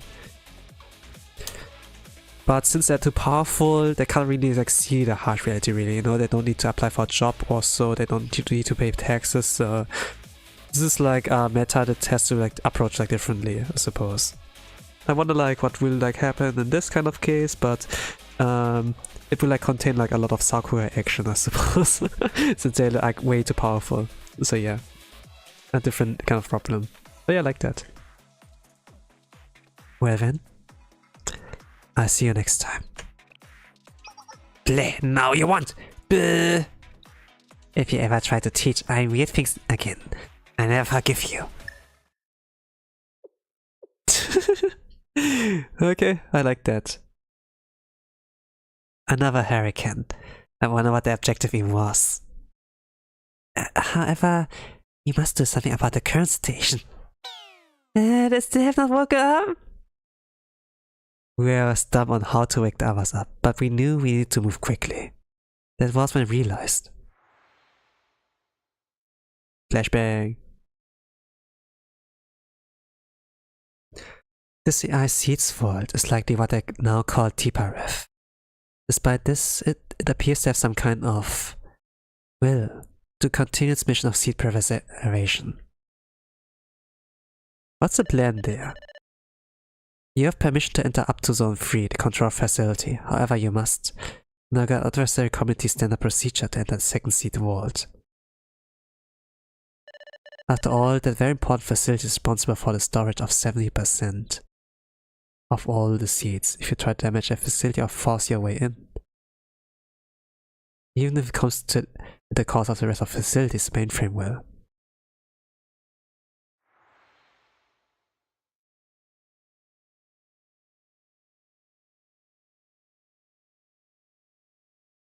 Is it about baiting out Tiparef and then like destroying Tiparef? Are they even able to? Like with just guns and like Aris's blinding light? Let's not call it blinding light. I don't really like the localization, you know. It's like Hikario, you know, sword of light and everything. Okay, I need a favor. What? From me? Why me of all people? What? You want me to attack the second storage entrance? Okay, they're really like baiting out Tiparef, huh? To be continued. I like this episode. I like this episode. Philosophy.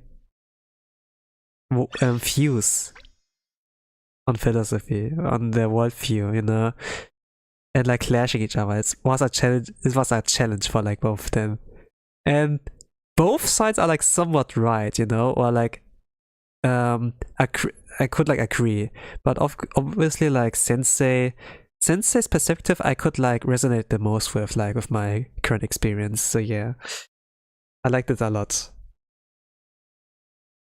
And also like Kay seemed like to have like some knowledge as well. Even though they didn't really live life really, they do like new facts from like watching Arisen and like everyone else there. This was episode 6 of like part 3. Now we're gonna go into 7. And this would be like maybe like halfway in, you know? But yeah, next episode, Flaming Sword Tiparef. So it's gonna be like this kind of battle. Sensei, why would you want to do that? That is very mean to the person who built this facility. I do not like it. She's right. The second storage is the very reason for this place's existence, and even if I tried, I don't think I'd be able to break it. What? That's exactly why it will be effective? What in the world are you saying?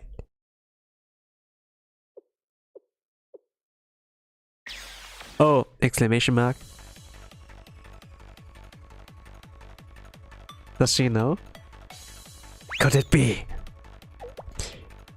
Okay, what are you planning to do? If that's what Sensei's thinking. Even so, are you serious? If all the guns there are kyattos, want me to do this completely unarmed? Per me. Are like boxing it? Anyways, what are you doing? Tiparif or whatever your name was! Your seats are in danger, you know!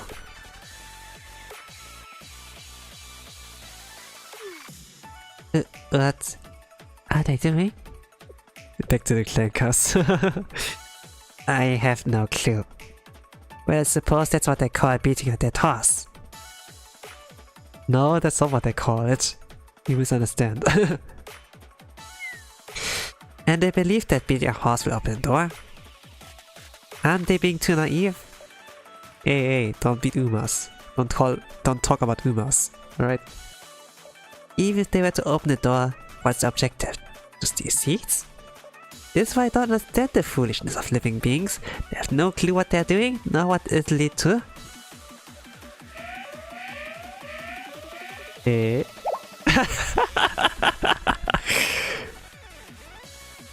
What? What's wrong, Ain? Ein, yeah. Did TV send us a message? Red to second storage detected. Resource distribution adjustments are necessary. Allocating all power to second storage defense. That's going to install a set zone. We adjust temperature and humidity to secure the storage safety. In order to do that, it plans to seize the release of the nerf agent? What is that the expression? The eyes, they're like beaming. This means like the other will wake up again. Ah! It surprised me. It almost short-circuited his body as well, but more importantly. As expected, the gas emission stopped. Great job, K. No need for praise, I didn't do much. Huh? I am beginning to regain my strength as well.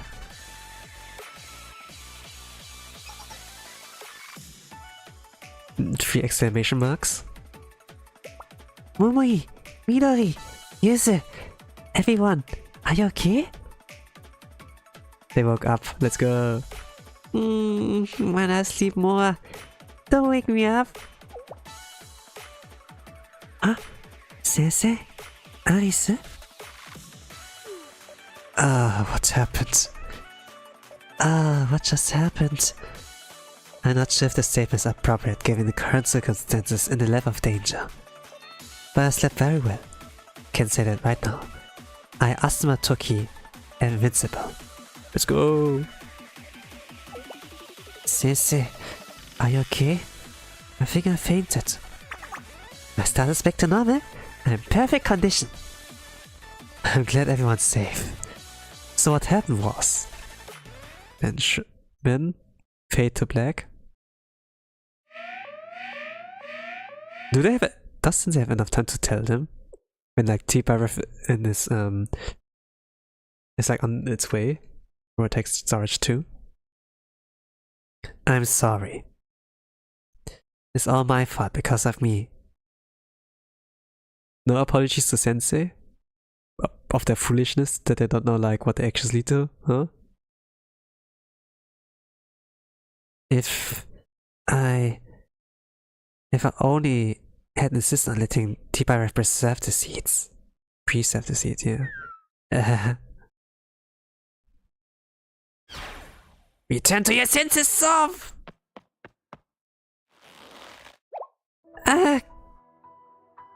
What? Stop that whimpering, Sov. Nothing is yet over. Of all, believe in you, Sov. Ein, elder sister, and Tiparef. Even myself. What is the music it's playing? Like, the kids, they have like their weird beliefs, but yeah. What's this? What's the lecture here? Well, I cannot speak for the other prophets, but they feel the same way. Likely? You really had to ruin it if they're likely. Enough of all stuff. If you say that, then Tibara's wish and decision will all be in vain. But I think we can still do what we can do. We will help you, or we can. That's why we're here, right? She's correct, Soph. It's not our place to judge one's superiority or inferiority to another. Harmony cannot be defined as uniformity, an uncritical conformity. Such conditions would be closer to coercion, oppression, and violence. Rather, harmony is compromise, for each individual to seek agreement within their own terms. My cool, holy crap, a lot of wisdom, a lot of knowledge. Maybe it's a lot of knowledge, maybe not, it's not wisdom. She just woke up, you know. But obviously very smart.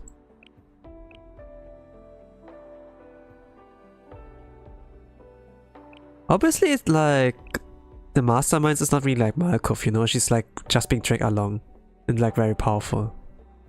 But I wonder like what her kind of like view is on that kind of manner. If she actually watched like the three what they were like doing, like talking to Sensei and so.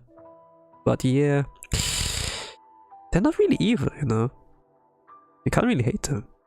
And still we have to fight each other.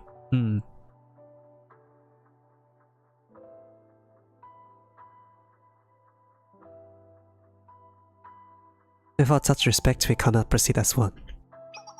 An individual's responsibility is the responsibility of the whole. The happiness of the whole is individual happiness. Oni-sama.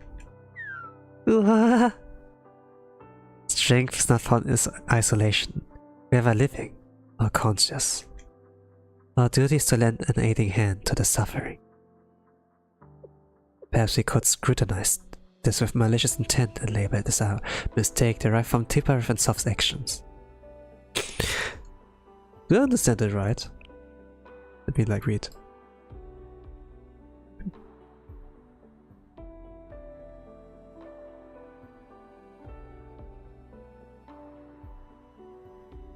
You talk like about harmony, compromise, individuals seek agreement with their own terms, and strength not found isolation, lending in the hand, aiding hand to the suffering.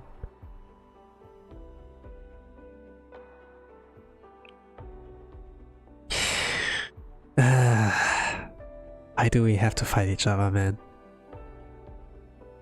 But okay. Even we exist to support such mistakes. Therefore, Ein, would you please commune with Tiparif? Yes, Oni-sama. Tiffy, I'm sorry. Please listen.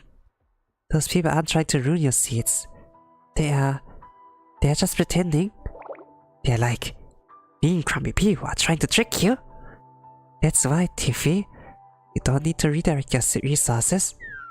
But if those people don't leave Tiffy alone, if you don't know what will happen, want to protect your precious seeds too, Tiffy.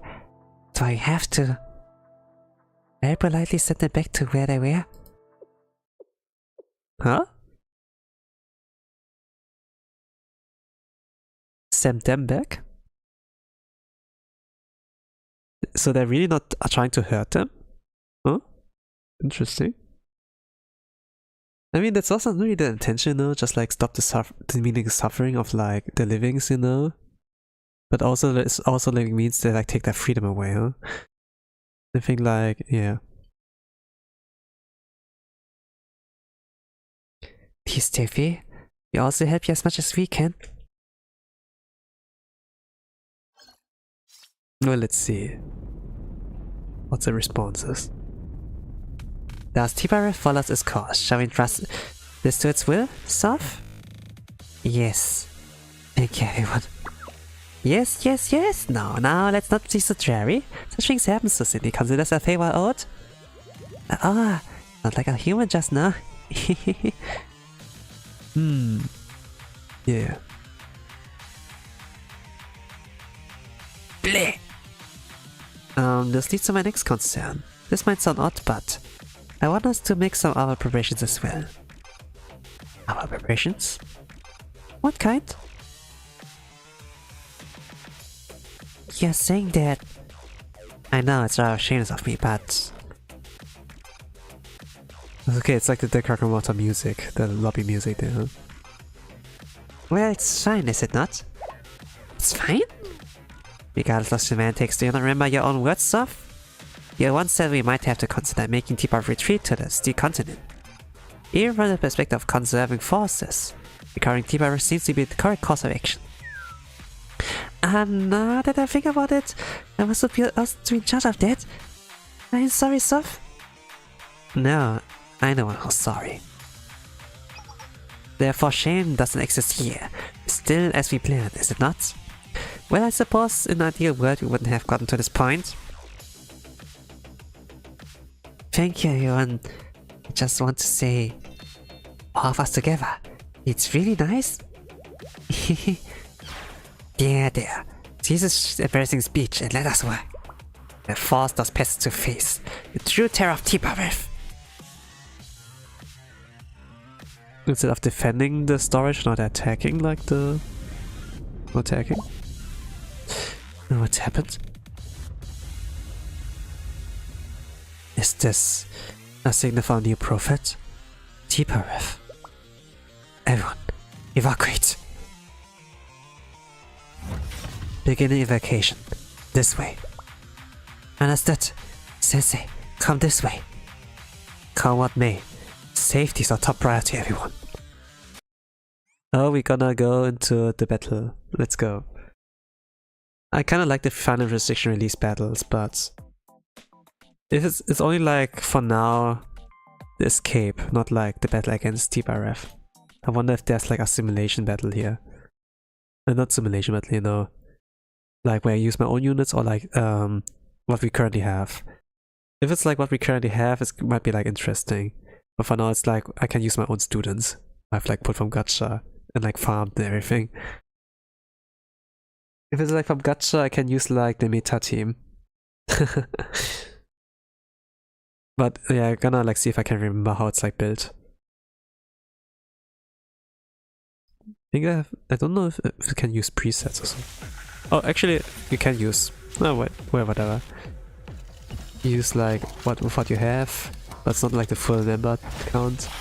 The animations are cool, right? I don't know really what's supposed to be. It's like spider. It's supposed to be a heart, a seed? A heart probably. This will hit everyone. The debuff. This is a battle. This takes like a bit long. It's like poison, it's burning damage.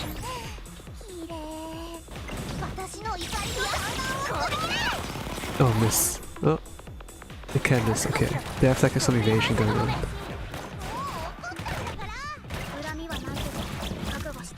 Oh, they're like down anyways. The damage over time is like pretty good there. Alright.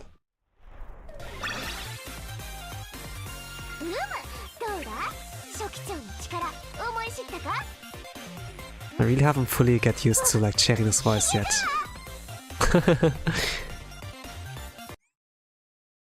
Okay. This is pretty nice music if you let it play for a long time. It's really good background music. Helps it work. Okay, now this is over. The way I can summarize this episode is like that Sensei came up with the idea to attack the second storage, you know?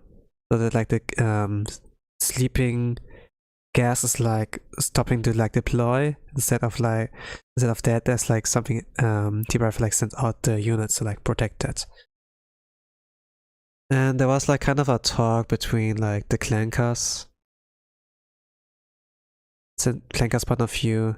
It's not really that important. It's just like, okay, they broke out from their sleep and then like they fought T-Bar or something like that, yeah. And like to evacuate. So they get like out. Pretty much. But if we look like, not at the short version, you know, but like the whole picture on its own. They humanize the characters, the antagonists, you know. That you can like either understand them, their standpoint, and have personality and such. And I don't know. They might be redeemable, you know? They might be gonna become playable, I suppose. At the same time, who would be like the true antagonist also? Like, Gematrios has been like out for a long while. Like the biggest like antagonist we ever had was like the underground dweller. Like corrupt adults and everything. But now we don't have that anymore. Oh, we're done? We're done?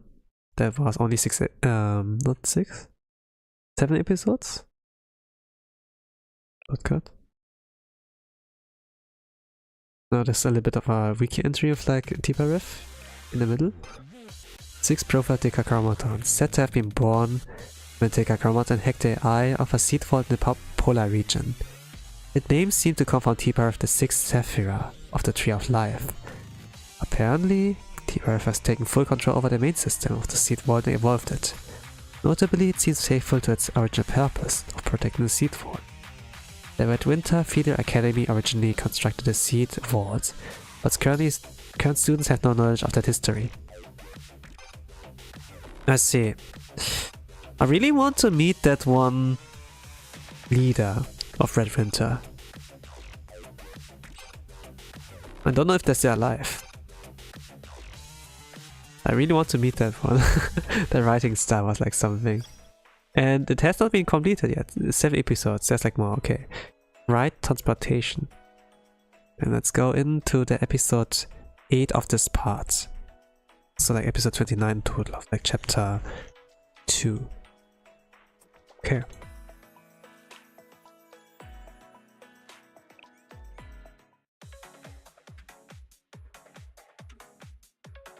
We did it! Thank goodness, you're okay, Sensei. It must have been the prophet you mentioned. That was incredible. Like defeating a mini-boss? Aris, mini-boss analogy aside, there was certainly a unique prophet in more ways than one. Well, we don't have any established standardization as to what a prophet even is. That being said, it did feel different from other ones we've encountered. Yeah. This one's like really interesting to fight. Yes, it felt like multiple parts come together to support a mere unit. Wasn't that an experience response? The amount of firepower that Blight could have destroyed the seeds it's trying to protect. I found it strange as well. It could be that it was prioritizing the elimination of intruders over protection. Using the word elimination makes it even scarier. The eyes called prophets. Were they always merciless as this one? Is this what you've been up against all this time, Sensei? The world outside my blanket. The look is terrifying.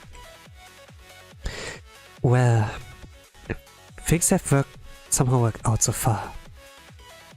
It's really thanks to the Super Phenomenon Task Force and everyone else. Oh my.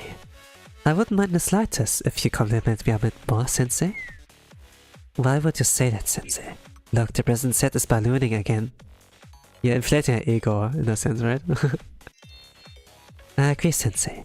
It should be me you're acknowledging. I'm doing excellent, perfect work as member of both CNC and the Super Phenomenon Task Force. I'm starting to wonder how it is that you've managed to keep Sensei safe this whole time. It might be a combination of Dad and Aruna and Plana doing the work.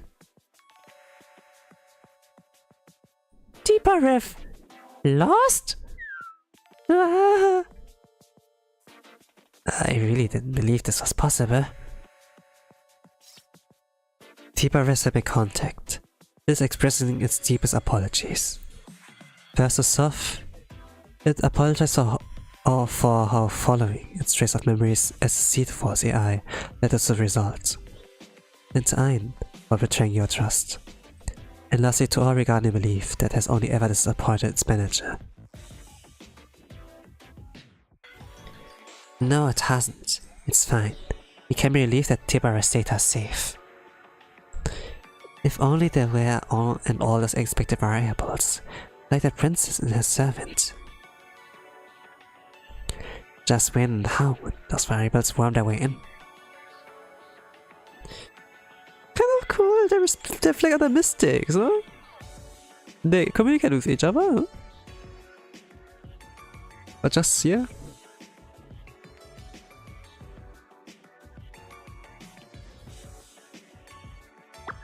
Hold on, just a little longer, TV. We'll do something. Well, how are we doing with the last container launcher? One way or another, we will make it viable. They're fine. Yes, but we need more time. We want to move Tiffy to the container launcher in the basement loaded. We need at least 30 more minutes. Yeah, in a sense, they're not able to do another counterattack to like stop the intruders, right? They are like out of cards to play. Because they have like to build up the do the setup on the other ones. Since the hack is like in 2 days, right? In the in-game. There is a lot of time. We don't have that kind of time. What should we do? Simple. We move the container launcher to right under Tipa Ref. And then we blow up the floor. What? Spicy. I do rather like that? Really? Oh, they're doing that? Kamikaze strat? What is it now? That tremor felt rather intense? Yes, it felt like something huge was moving around underneath us. Security alert. Code 2. Security alert. Code 2. This facility is now entering lockdown. Alert. This facility is now entering lockdown. All remaining personnel, please exit promptly.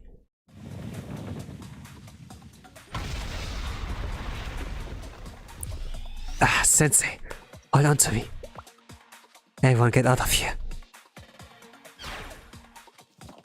Okay, zoom in like randomly somewhere. And now it's fade out, or they're in the hallway. A lot of smoke coming. Is everyone alright? Especially Aris? And Sensei, I guess. I'm fine, Kay. Everyone else is fine as well, but what exactly happened? Sensei, down there. But they couldn't like predict like what their next move would be. But it seems like, yeah, they see that the floor is collapsing. Oh, it's this again. Looks like puzzle pieces like disengage, you know? Yeah. This could also be like, I don't know, how do you call it? Rail track? Yeah. What is that? It looks like a massive transportation facility. Is this what they use to move resources to the Steel Continent? Oh, well, that's important to know, huh? Oh, exactly. It looks like a large storage container than anything else. Is this a storage container? I thought this was like something belonging to the floor. Oh, okay, I see. Could it be? Everyone duck! I think it's going to fire!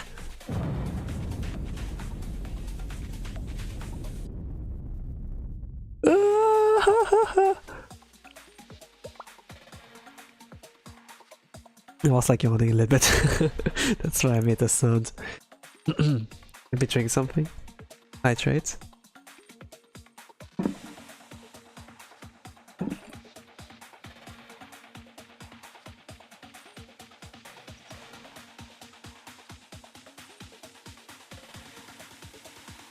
Are you okay, Sensei?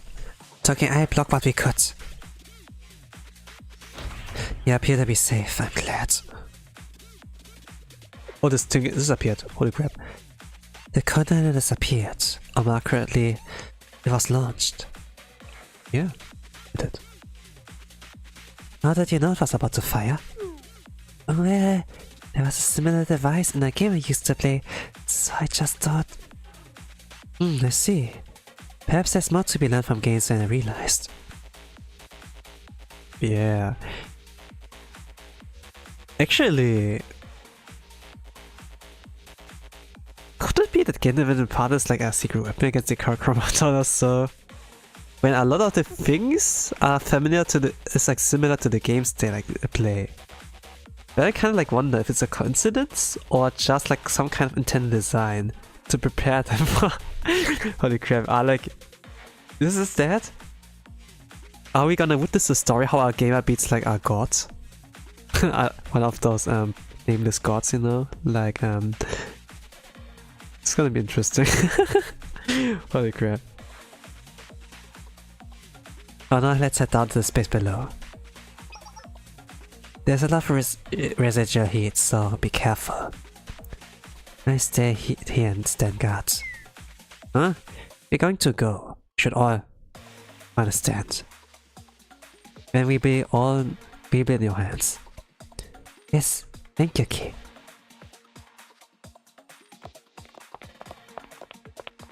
Like Kay doesn't have any weapons also, any guns. So yeah, leave that to Amy. There's a long rail that connects from over there. I see, it seems resources were transported here from the mining sites. Once I arrived, they were loaded into a container we saw earlier. And then launched to this D-continent. This system. How should we define it? Calling a container launcher would be an apt name for now. Anyways, their main means of transport appears to have been this. Yep, now I understand how this works. If we analyze the trajectory of the containers, we should be able to decipher the coordinates of this D-continent. Why we have a chance? It'd be prudent to analyze the facilities left here as well. Understood. Not really, but okay. What should I do? For now. This will require extra muscles, so can you call Amy? It's so down there.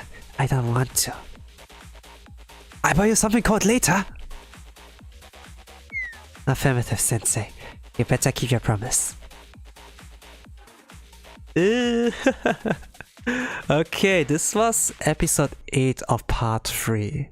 Or like episode 29. Alright. So, what did this episode contain? So they've defeated Tipparev, right? And then it's like about, with the Clankers reflected on the where they're communicating with each other. Sorry, I let you down, you know. And then they came up with a counter-attack idea, even though Tipparev is like down, with like shattering, like destroying the floor. But thanks to that, they kind of like get to know about the transportation containers and then like where it gets transported to. And now they can kind of calculate, like, you know, it was like kind of like a win-win situation, but like a bit bigger win like for Sensei and like everyone else there. This was like more or less like what this episode contained. Any character moments or so? I think like, yeah, Yuzu, oh, this is familiar to a game I played. But yeah, other than that, it's like not much.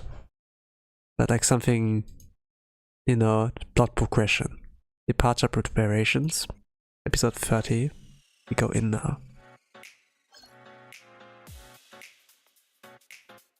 I'll summon the transport ship here. We can operate out of the container launcher pad as temporary hangar. I've nearly finished the analysis of the remaining facilities, or what was left of them as well. We'll be able to proceed once it's complete. So all there's to do is to work quickly. Much more quickly. Aren't we already moving pretty fast, Ryo-san? We still need to work faster. Ideally we depart immediately. That will be impossible. Route calculations aren't completed yet. Are we in a rush? Yes, for many reasons, but most presently, my original reason for coming here. The reason? Oh, we're here to look for a back door, right? Ah! Yes, we came here to track the transportation routes to the back door and break into a multi-dimensional barrier. There was only encounter Tiparef, who's likely managing both resource transport and seed storage. We made it a retreat though. Which brings my next concern. What will happen to the back door, used for transporting resources, once Tiparef joins the sea continent? If I recall what happened with Chokma, the children mentioned filling their resource quota. What do you think, Ryo-san? I won't be immediately adjusting multi-dimensional barrier zone.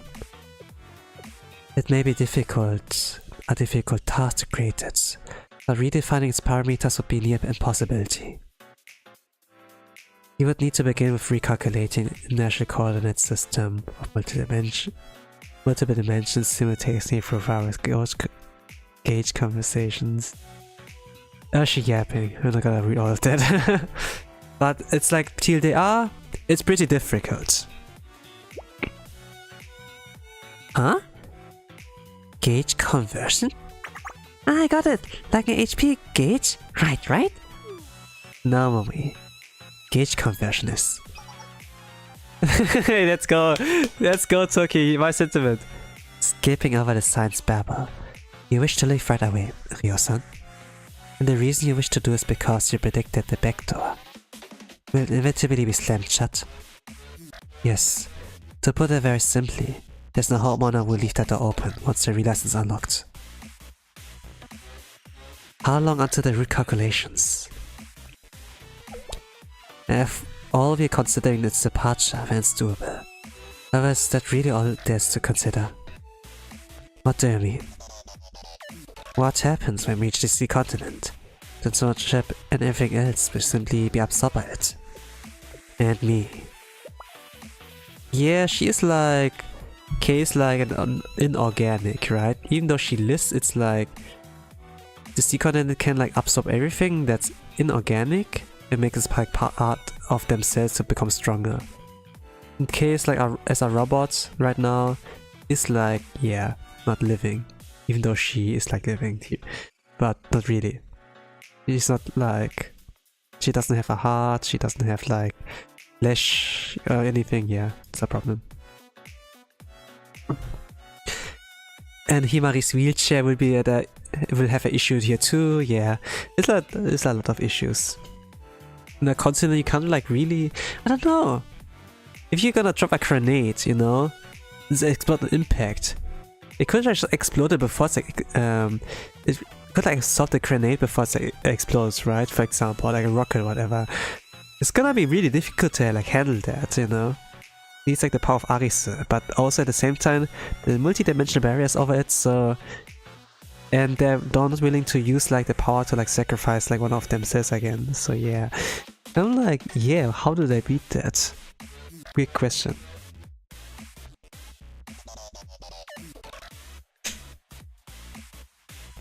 Yes, we learned something about unearthing the remaining ruins of K.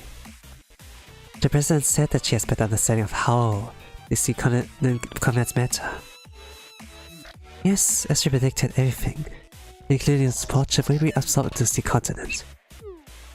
Are we unable to do anything then, Himari? Even from a party made it all the way here? Despair not. After all, you have the delicate yet beautiful super genius hacker blah blah blah blah blah at your dutiful service. Yeah, the Cho Tensai Bishoujo Haka thing. And K. Thank you for the honorable mention. To summarize, we require a device to neutralize the type of race the sea continent on Prophet's Great, more or less, but while this is a very rare occurrence, I was somewhat at a loss here, I must admit. And then, oh my, how could this be? K gave me the last piece of the puzzle. Wow, incredible! Expected of K? I always believe in you. Well, that is... It's because if we left Kivados to be destroyed, Arise would be unhappy. I know this. This behavior is called tsundere. Finally someone called it out. But being a Tsundere alone isn't enough up here for this day and age. I'll do my best to help you find another wonderful attribute, Kay. I don't understand this Tsundere stuff. I think I'm fine as I am. Anyway, the so-called steel continent phenomenon is composed of data transformation, accumulation, and self-expansion. And this is a temporary name, but Ima and I created a blueprint for the wave interceptor device. We make and attach enough of them to ourselves, as well as the transport ship, and assign some battle suits. Oh. Well, they have 2 days until the attack.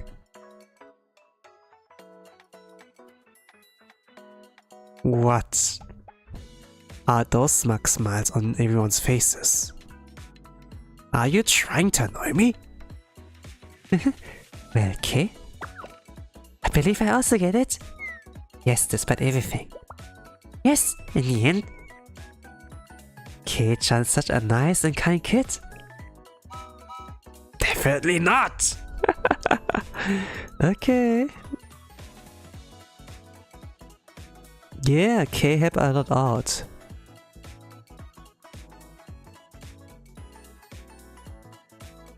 Because she cares.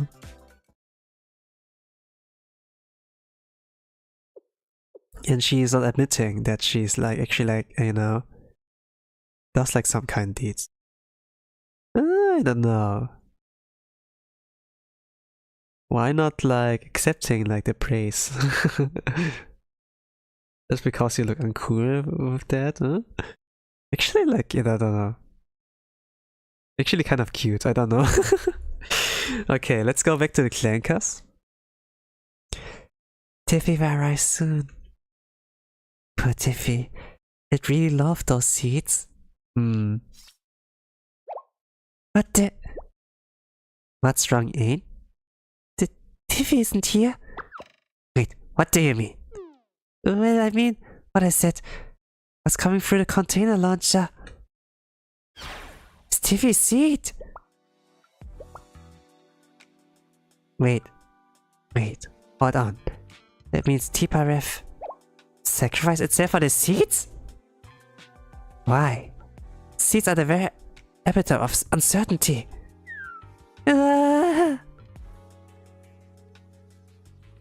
Is this Tiparef's decision as well? I suppose you should look at it that way. Oh, that means a threat annihilated? A threat like out now? One down? But Tiffy suffered and labored all this time, and what did we do for Tiffy? Nothing. We just ended up using Tiffy. Don't cry, Aid. It's okay. It's okay. I suppose it's a hug? It's not okay. You're right. I understand how you feel. If you need to point fingers at anyone, I'm right here. All the root cause of the situation is me. They really do care for each other, huh? No, so of you. If I may turn this more rational approach, we can revive Tiparef here in the sea continent. That's the kind of place this is after all. Also, I suppose it's a stretch to say that it would be the same Tiparef. Yes, since we never downloaded Tiparef's memory from its day in the seed world. Yes, to us memory is like individual life. So they really see it like that kind that what defines like a living being is like not really like that they have a heart or so, but like a memories, and with that like it's from a soul.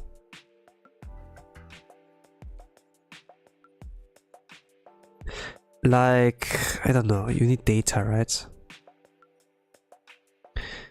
I don't really know like how this works, for example, with like cloning people, you know? Do they have the same memories as like the one they cloned? In theory they should like have, you know, because you copy like even their brain and everything, but is the soul the same, you know? Even though it's like the same brain. It's like also like the thing, huh? They can like maybe construct the body, like those kids here. But not the memory, like the soul, huh?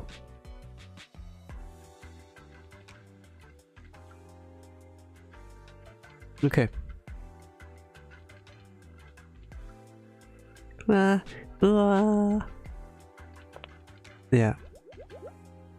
Yeah, Ayn like cares a lot because she's like, this clanker creates more clankers.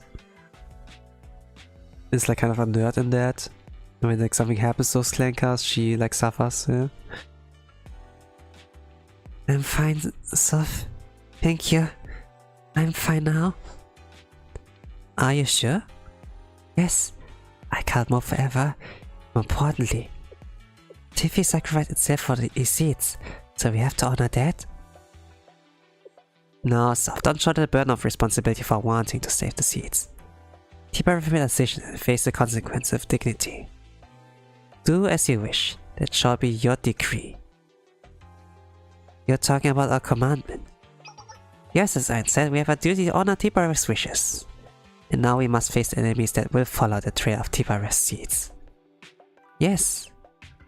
Yes, that's a guarantee. When that happens, those people are going to encounter Yesod soon, right? Okay, this boss is like currently out in like JP. It's like one with like big hands. And I see like some kind of funny use of like of the trophies they have like there. Like JP bros have like fun with like Yesod. They had that fun. Well, probably. Yesod stationed itself outside the multi-dimensional barrier at the start. That was Yesod's request. The entrance of the multi-dimensional barrier. Ah, okay. Makes sense of the order of like events. I see. Yesod is the gatekeeper of the Steel Continent, the symbol of its power. But Soph, there's however minuscule.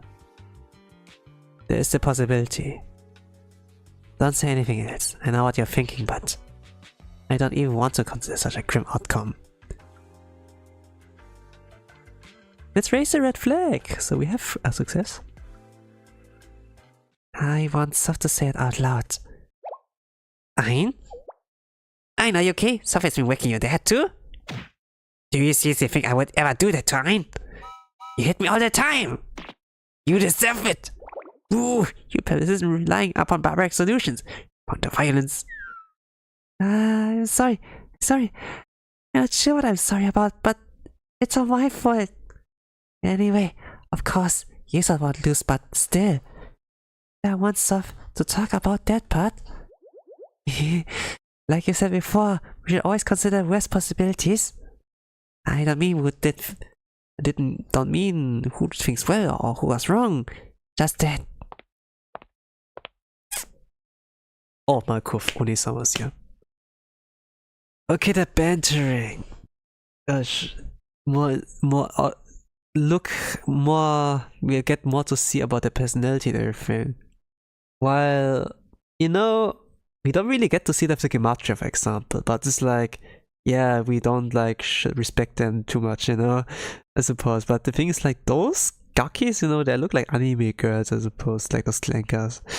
It's like, yeah, they kind of have them to sell it into us, huh? That we want to see more of them. And to be honest, I kinda like that. Like them. They succeeded with that, I must like say. Okay, Markov here. I understand. In fact, I'd like to hear that as well. Soph? If and only if Yesod is defeated, I will take down the multi-dimensional barrier and funnel its power to the Steel Continent systems. Oh! Okay, this will be a lot of help.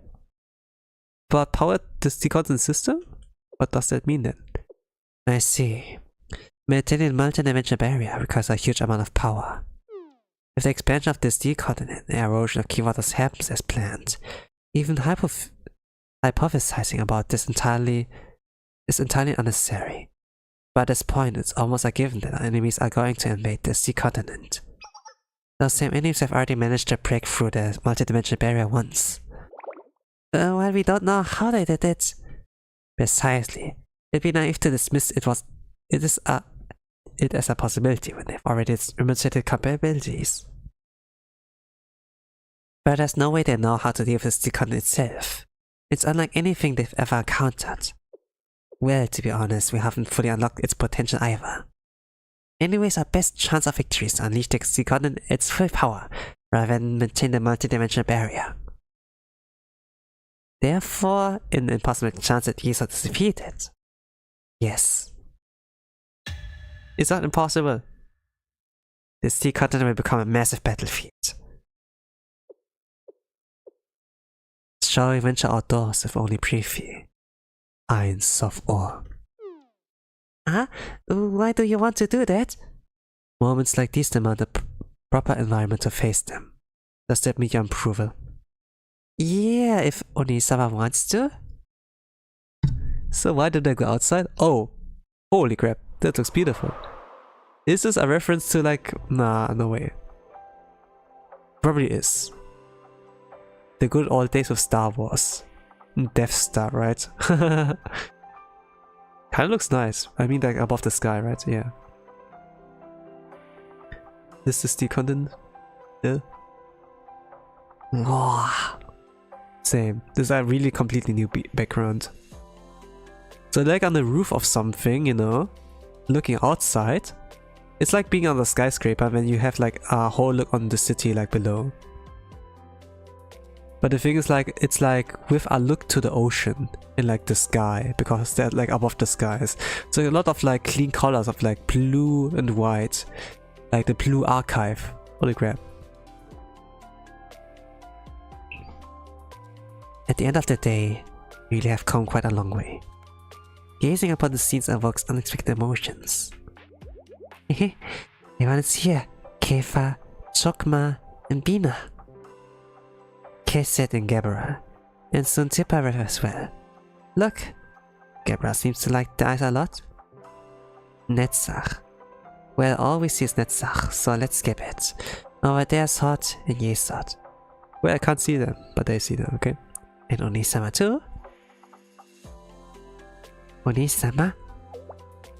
Why did you want us to come outside? I have no ground justification. I simply wish for my beloved little sisters, Eins of Ohr, to gaze upon all they have achieved. Eins of Ohr.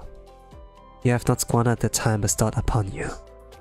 Your achievements rise above even the loftiest of expectations. For that, you have earned the highest accolades. A desire to impart this message upon you. Worry not. Hold your heads high. Look upon your achievements. Eins of Ohr. You have arrived. You have arrived here. Your promise and fulfillment will meet all according to our master's will. Prepare thyself. The day shall arrive, though you know not when. You held true to those words, preparing for the day with boldness and dedication. Ah, why are we fighting each other, man?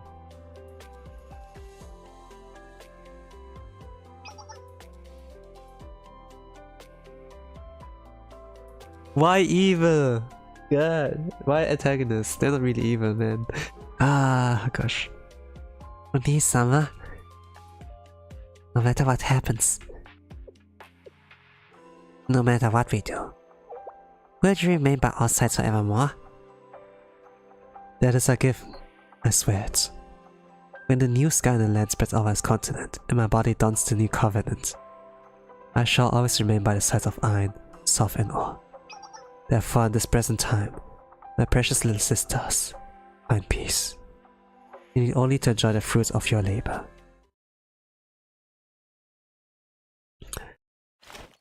Oh man. We got him back, we are like away from the Clankers, now back like to the dark hallway here. But I really like wonder what comes like after Decagrammaton arc, man. And will they like, I don't know, like Markov, Eins of Ohr, they're not really evil, you know. They could really like sign up as students, like as I suggested, and then yeah, they be allies. They're like gonna play and everything. But maybe not really, because Einstoff are not really fighters, you know. They're like architects and everything. I wonder what that's. Yeah, okay, maybe they're gonna be special units, right? Ah, man. Okay. Let's continue there. I want Blue Archive BGM, bro. Don't you hear BGM? Okay. I mean, like, here it's like muted right now because we're like this kind of part where there's no BGM playing. Like, sometimes the BGM does not play. But yeah, in any case, hello, always lose 50/50. What an interesting name. Welcome to the Updarker stream. I'm reading here the Decagrammaton Part 3 story of Chapter 2. Welcome. And it's episode 30. Alright, let's continue there. Get back to the hallway. Gotta treat myself with like some miso onomimasu, and then I continue.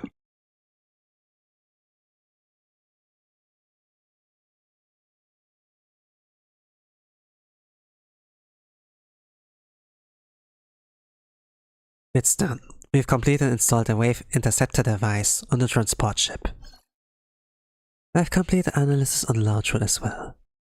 What awaits us? There's a mystery. Regardless, we can only go to meet it. Isn't this the moment we are supposed to have like a power-up event? Yes. We require our in-game equipment, legendary sword, and limit breakthrough before the big boss. BGM! Here you go. Dozo. Well, I'll see about finishing the battle suits I mentioned earlier while we are on the way. Understood. I'll make level armor. I'm very much looking forward to it. A battle suit. I believe I have some excellent ideas for design. Ryo, please no. Please no. Midori jumped in because she's like designer of the game. Yeah, of the club. He makes like good designs. I believe. Midori jumped in, thank you. No. I mean, I can take care of that. As long as I'm here, I will not make the mistake of leaving the sign of something so important to Ryo-san. What? Oh, she has even a tear in her eye. I second that because Midori's an artist. She's really good at this kind of stuff. Please, could you wait that way to not roast her? Could you just say, no, let me do that when you have like less work on your hands? Wouldn't that be more elegant? They're kind of like low-key roasting her.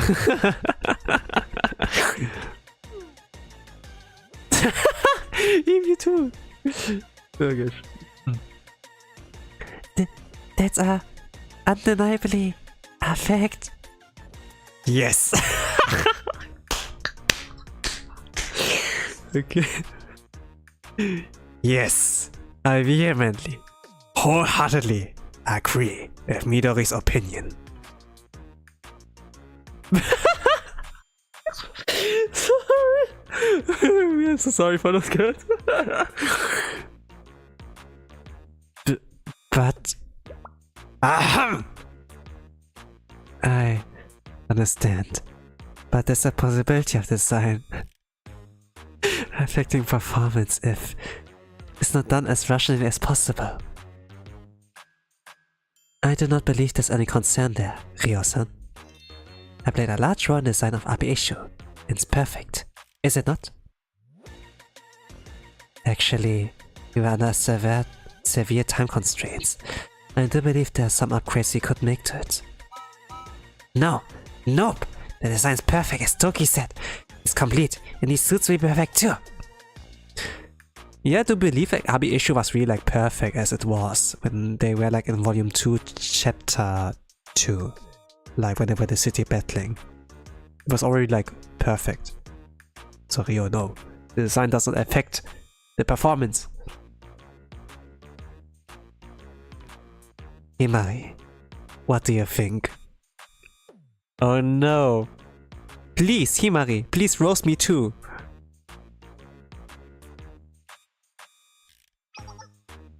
But I'm cautious. To voice my true feelings here, well. Look! Himari didn't want to roast you even, but now you're asking for it! It's a lose-lose situation. Realize that, girl.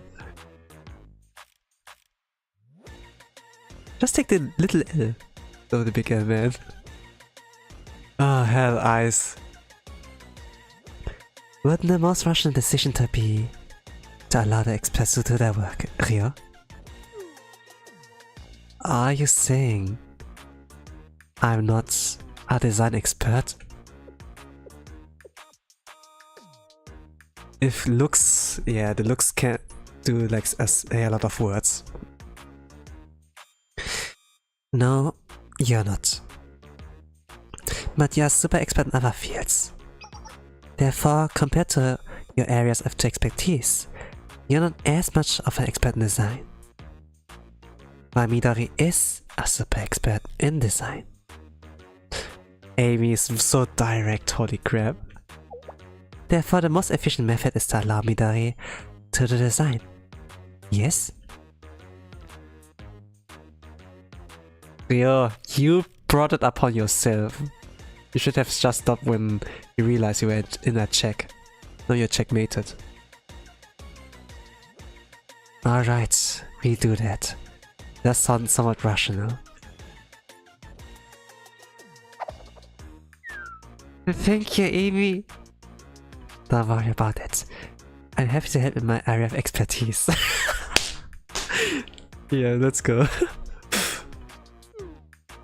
Rio's designs even make me feel slightly unconcept at times.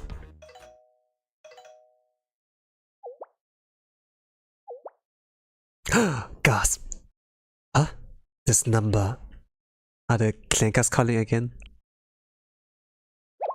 Yuka? Oh, Yuka? Dushte. Yuka? What do we do, Sensei? The evil of William's influence even extends this far. Mommy, there's a time and place. But she's right in asking. Yuka will discover Rio right now. Well, not just Rio-san, but everyone here. Just hide for now, all of you. There's a big hallway. So it's just like... Hello?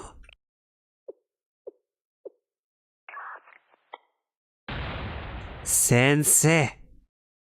It has been a long time. Isashibiri. And with that, the episode ends!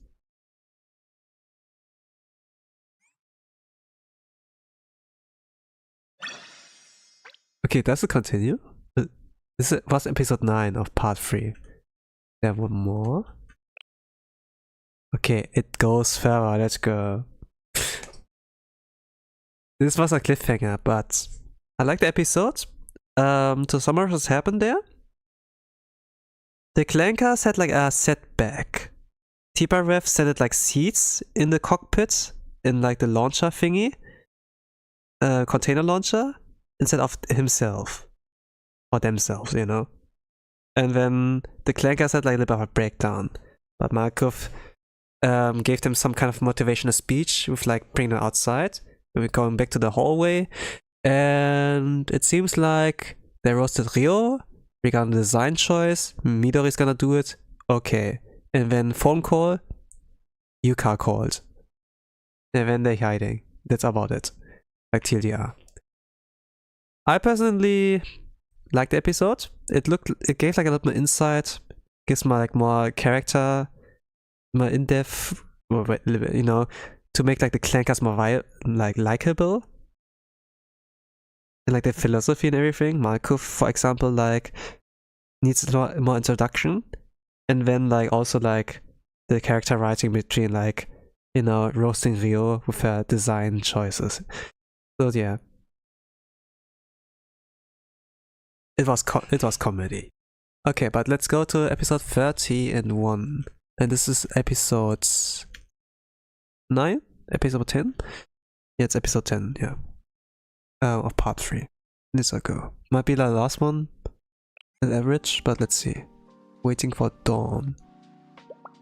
And the music is playing is... sad one? Okay. Let's go in.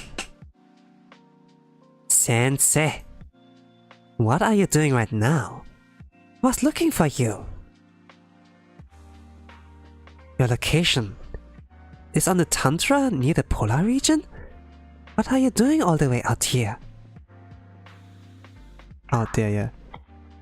And the connection is like a little bit unstable. The hologram flickered. There's no transportation. The connection is... bullshit, or what is she like saying? You can tell where I am? Hey, you're doxing me! Oi! Stop! There... Something, the hologram disappeared. Utilize every... The hackers? The... Is this the Veritas group? Technology. Millennium. Is it the work of... No, it's not Kotama's work? Maki? No. Not all of them are stalkers like that, huh? And you're off another mission that I don't know about. You're always doing things like that, but... If something happens to you, what should we? What should I do?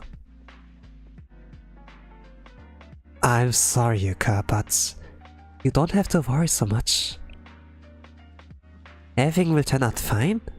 You always say that. Fine. I believe in you. Like I always do.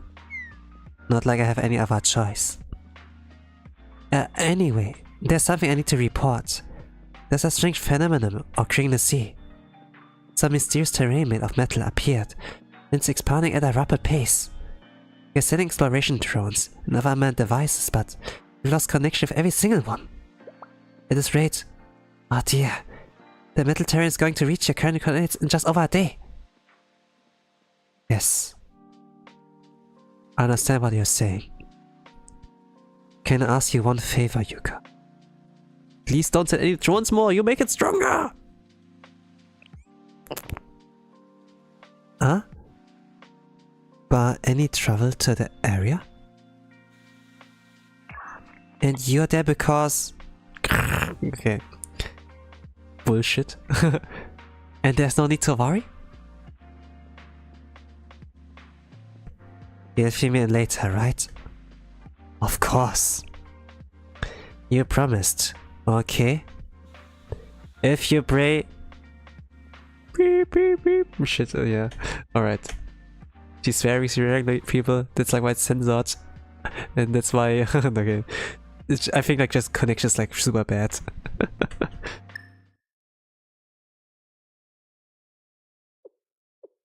Is she gone? Seems so. If I'm being frank, that was the most terrifying situation we've encountered yet. Really? Yeah. The potential danger of Yuka's anger. Even Ryo's afraid. Even though she's the older one there. She's the older one between the two. Because you still don't think you've earned the right to face Yuka? Yes. I understand the concept of proper preparation, but she's done more than enough. Anyway, everyone calm down. We really have to get going now. Ah yes, a party of heroes are now embarked on a quest to save the world. Yes, Aris is a hero. Apprentice hero? Yes, apprentice hero. Transport preparation and maintenance are complete, Ryo-san. Yes, cockpit, lobby, private quarters, maintenance facility, labs, engine rooms, medical facilities are all primed for departure. Say the what, Captain Ryo? Excuse me? I'm the captain? Yes, you prepared this transport ship? That makes you the captain? Understood. I'm unsure if I have the right to claim that role though. Ryo, a captain must exude confidence and strength. The crew relies on your decisiveness for stability. Yes, okay. Everyone, begin boarding. Understood. Ryo-san, begin boarding. Yay, we're going! Momoi? You're not going on a field trip? I'm still scared, but suppose there's nowhere to hide anyway. Good job, user. You're doing so well. Let us go, okay? Arise, Which way are you going? no, they're back. Now, Captain Ryo, will you give the order? Alright. We will now depart on a mission to face the prophets of Decagrammaton, as well as the engineers or the priests, Ein, Sof and Or. We will also be facing supernatural phenomena, known as the Sea Continent.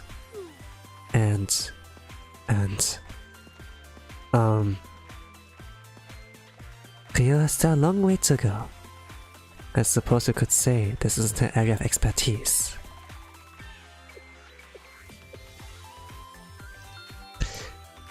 What will we do when we get back? I'd like to work on improving the avant-garde even more. Oh? Yeah? What's wrong, Kay?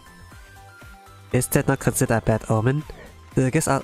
To discuss our plans in return, or feelings, right before departing for a mission? Is that so? Oh, a bad omen, you say? Then let's begin the bad omen competition right now. When this operation ends, I will return to Millennium and release the complete compilation of occult statistics. Shall we take a group picture while we edit? Surely it won't end up being a memorial display. No! Hold on! Wait! Me too, Vin. It was an honor to serve with everyone. But don't worry, I have no plans on going down somewhere like this. Because Sensei still owes me ice cream. Oh! That's true! She remembers! I forgot already. Why are you joining in? I see. This type of thing is not one of my special interests or hobbies. However, I've encountered many different types of media, while with the Super Fandom Task Force, Game Development Department, and Sensei. Therefore, I know what should be said in such a scenario. I should probably continue this trend. When we arrive, I will be the first to scout the suspicious areas. That's when I will say, it's alright, the inside is cleaner than it looks. There's nothing wrong. I will return soon.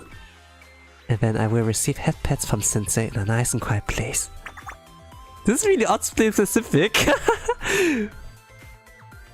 I know. This. I see. The mystery is solved. It's all due to... Okay, then now going a little bit off topic. Stop it! Are you all cats? Do you all have 9 lives or something? Midori, Yuzu, Arise, you 3 are still fine, right? You won't say anything, right? Port side. The barrage is weak.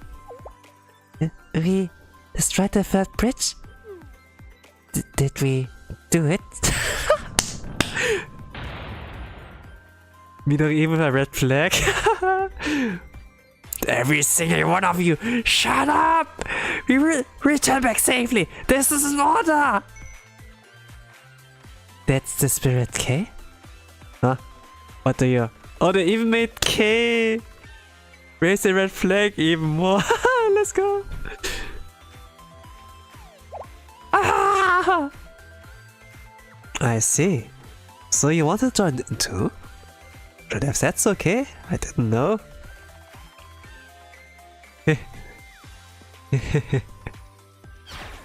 Did we do it?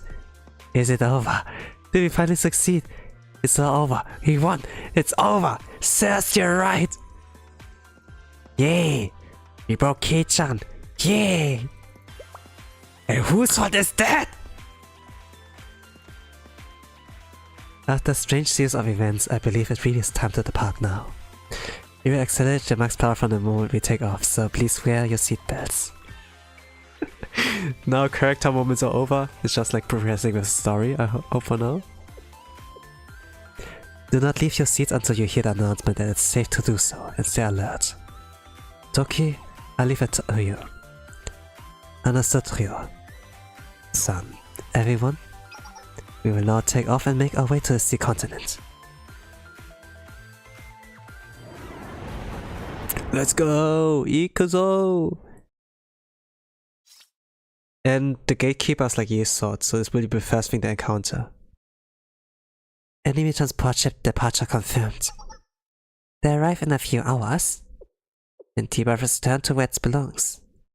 The sea continent achieved its truest forms. They rebuilt Atipa Ref, but it doesn't have the same memories anymore, yeah. What about Oni-sama? I asked her to go rest at the foundation of Soha. Is that like the core? Excellent. While it's an impossible eventuality, but if we ever intend to activate the final protocol. Or, now is no time. Yes, understood. It's all to achieve optimal result. Oh, thumbnail. Okay, this is CG with the Clankers. So from all, I despise this world. There are certain things before which are utterly helpless. Things we cannot choose for ourselves. However, it is those things that determine our very identity. Those who were born, created, or simply gifted may judge aspects of our existence, and we cannot rebel against those facts. There are those who naturally possess that which we shall never grasp for ourselves.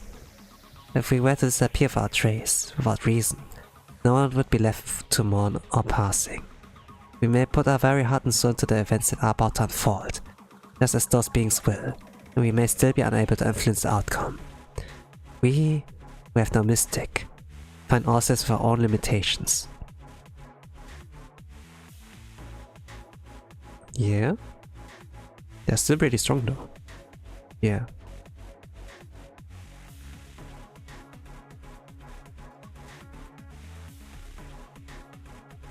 And maybe that's okay for now. We created the Steel Continent and summoned the prophets. It is Oni-sama said. And truthfully from the beginning, they weren't entirely necessary, but must have its own plan. But what that means is that we're the ones who accomplish all this. In that regard, with our very own will, we made this happen. Like Oni-sama said, even if it's an illusion and fake, free will is precious. Because without that false nicety, we wouldn't be living. And lately I've been thinking if everything really does fall apart. If we fail because of pre-existing conditions that we have no power over. As long as Oni-sama is here, it will be alright. Right now, that's how I feel. Yes, that's it. Even if something happens to all of us, even still. Aine is like the weakest one. It's like the worst with words than all of the other two, yeah. But yeah, she still has something to say. If Oni-sama can continue living as a result of her actions, I would be happy. Yes, really. But for now, I don't even want to consider those possibilities. I want to ignore those kinds of discouraging feelings. Even if everything was a lie, I want to take the fact that Oni-sama was here as something real. The memory that Oni-sama was here with us. That's how I feel. And if someone can find a way to understand us in the end, someone looks at us and tells us how we did our best what we could, that would make me even happier. That's like really something Malkuth can do. But maybe a sensei as well. So maybe this is like why Aine has like, you know, a bit more sympathy with like sensei, but other two don't really. They were like pissed when like they mentioned Decagrammaton, that's about it, you know. But maybe it might be a translation error as well, and then like something's lost in translation. I don't know. I have to like to look at translation, I suppose, for like JP server. Yes, that's utterly slipped out of my mind. I apologize, Ian. Ein, it's ein. It's like German, right? No, it's fine. It's really fine. So we have more pressing matters at the moment, right? Yes, a new day will arrive. We should be sure to prepare, right? And pray that tomorrow also continues safely. Now's the time. Reaching the crown of salvation. Being born, being created. Perhaps there's no meaning in any of it. However, this is the only path in which we can pursue our true selves. Oh, and with that it's over, right? To be continued in chapter 3. Let's go. So, what about this episode? To summarize episode 31. Waiting for dawn. It was like about them going to the ship, and then transportation ship, and then like going to the destination. And then with that raising a lot of red flags on purpose. Just character moments, you know. And for the end part, epilogue with the Clankers is like praising like what's about to come with like motivational speech to themselves. And yeah. While if I just summarize, it doesn't sound so meaningful, epic or so, but overall if you get like the context, you know, like if you like read through everything, it has like something of a foreshadowing, like a good build up in, to like what's about to come. There's a cliffhanger here. And yeah, I kind of like the writing there. So like for now, like with all the parts here. Like chapter 2 is like started off with like introducing like the Clankers, and then like all the bosses, like for now we had Chokma, we had Tiparev. So for now they like mentioned Yesod, they mentioned the Steel Continent of Netzach and such.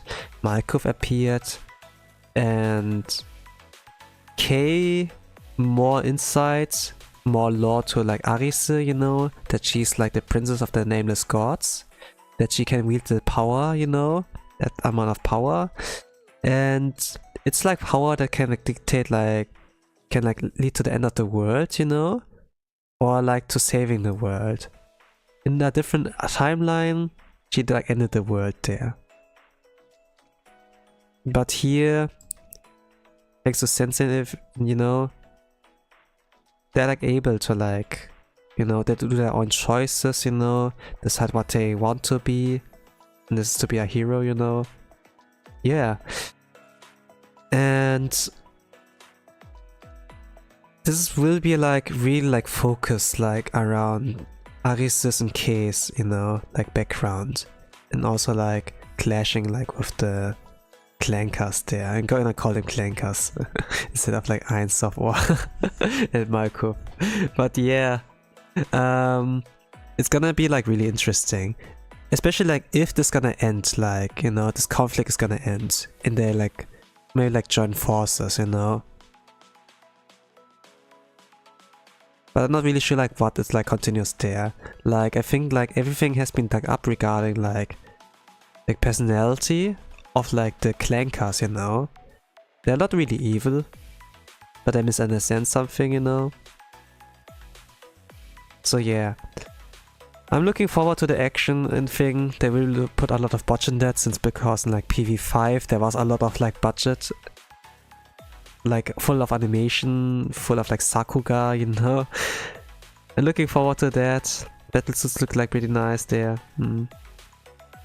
But yeah, in any case, I'm gonna call it here for now. For tomorrow I will continue like with the Volume 5, Yakayoran, and here to chapter 2, to you who's trying to bloom alone. I will do that tomorrow. It will be like maximum 4 hours. I don't know. Like saw a stream. I saw like a stream that was like covering that volume. It was a 4-hour stream, so it might be like roughly around that. But it might be similar to like today with like 3 hours and 30 minutes. I will do my commentary. I will read things out loud. I will like give my thoughts on like the episodes and like what I thought like about overall the chapter. But yeah, in any case, you have been informed. That's been all for today. Thank you all for watching. I wish you a nice rest of the evening, a good night. It's like giving out. I wish you a nice rest of the evening, a good night, whatever time zone in the world you are. And with that, I'm gonna say, bye bye.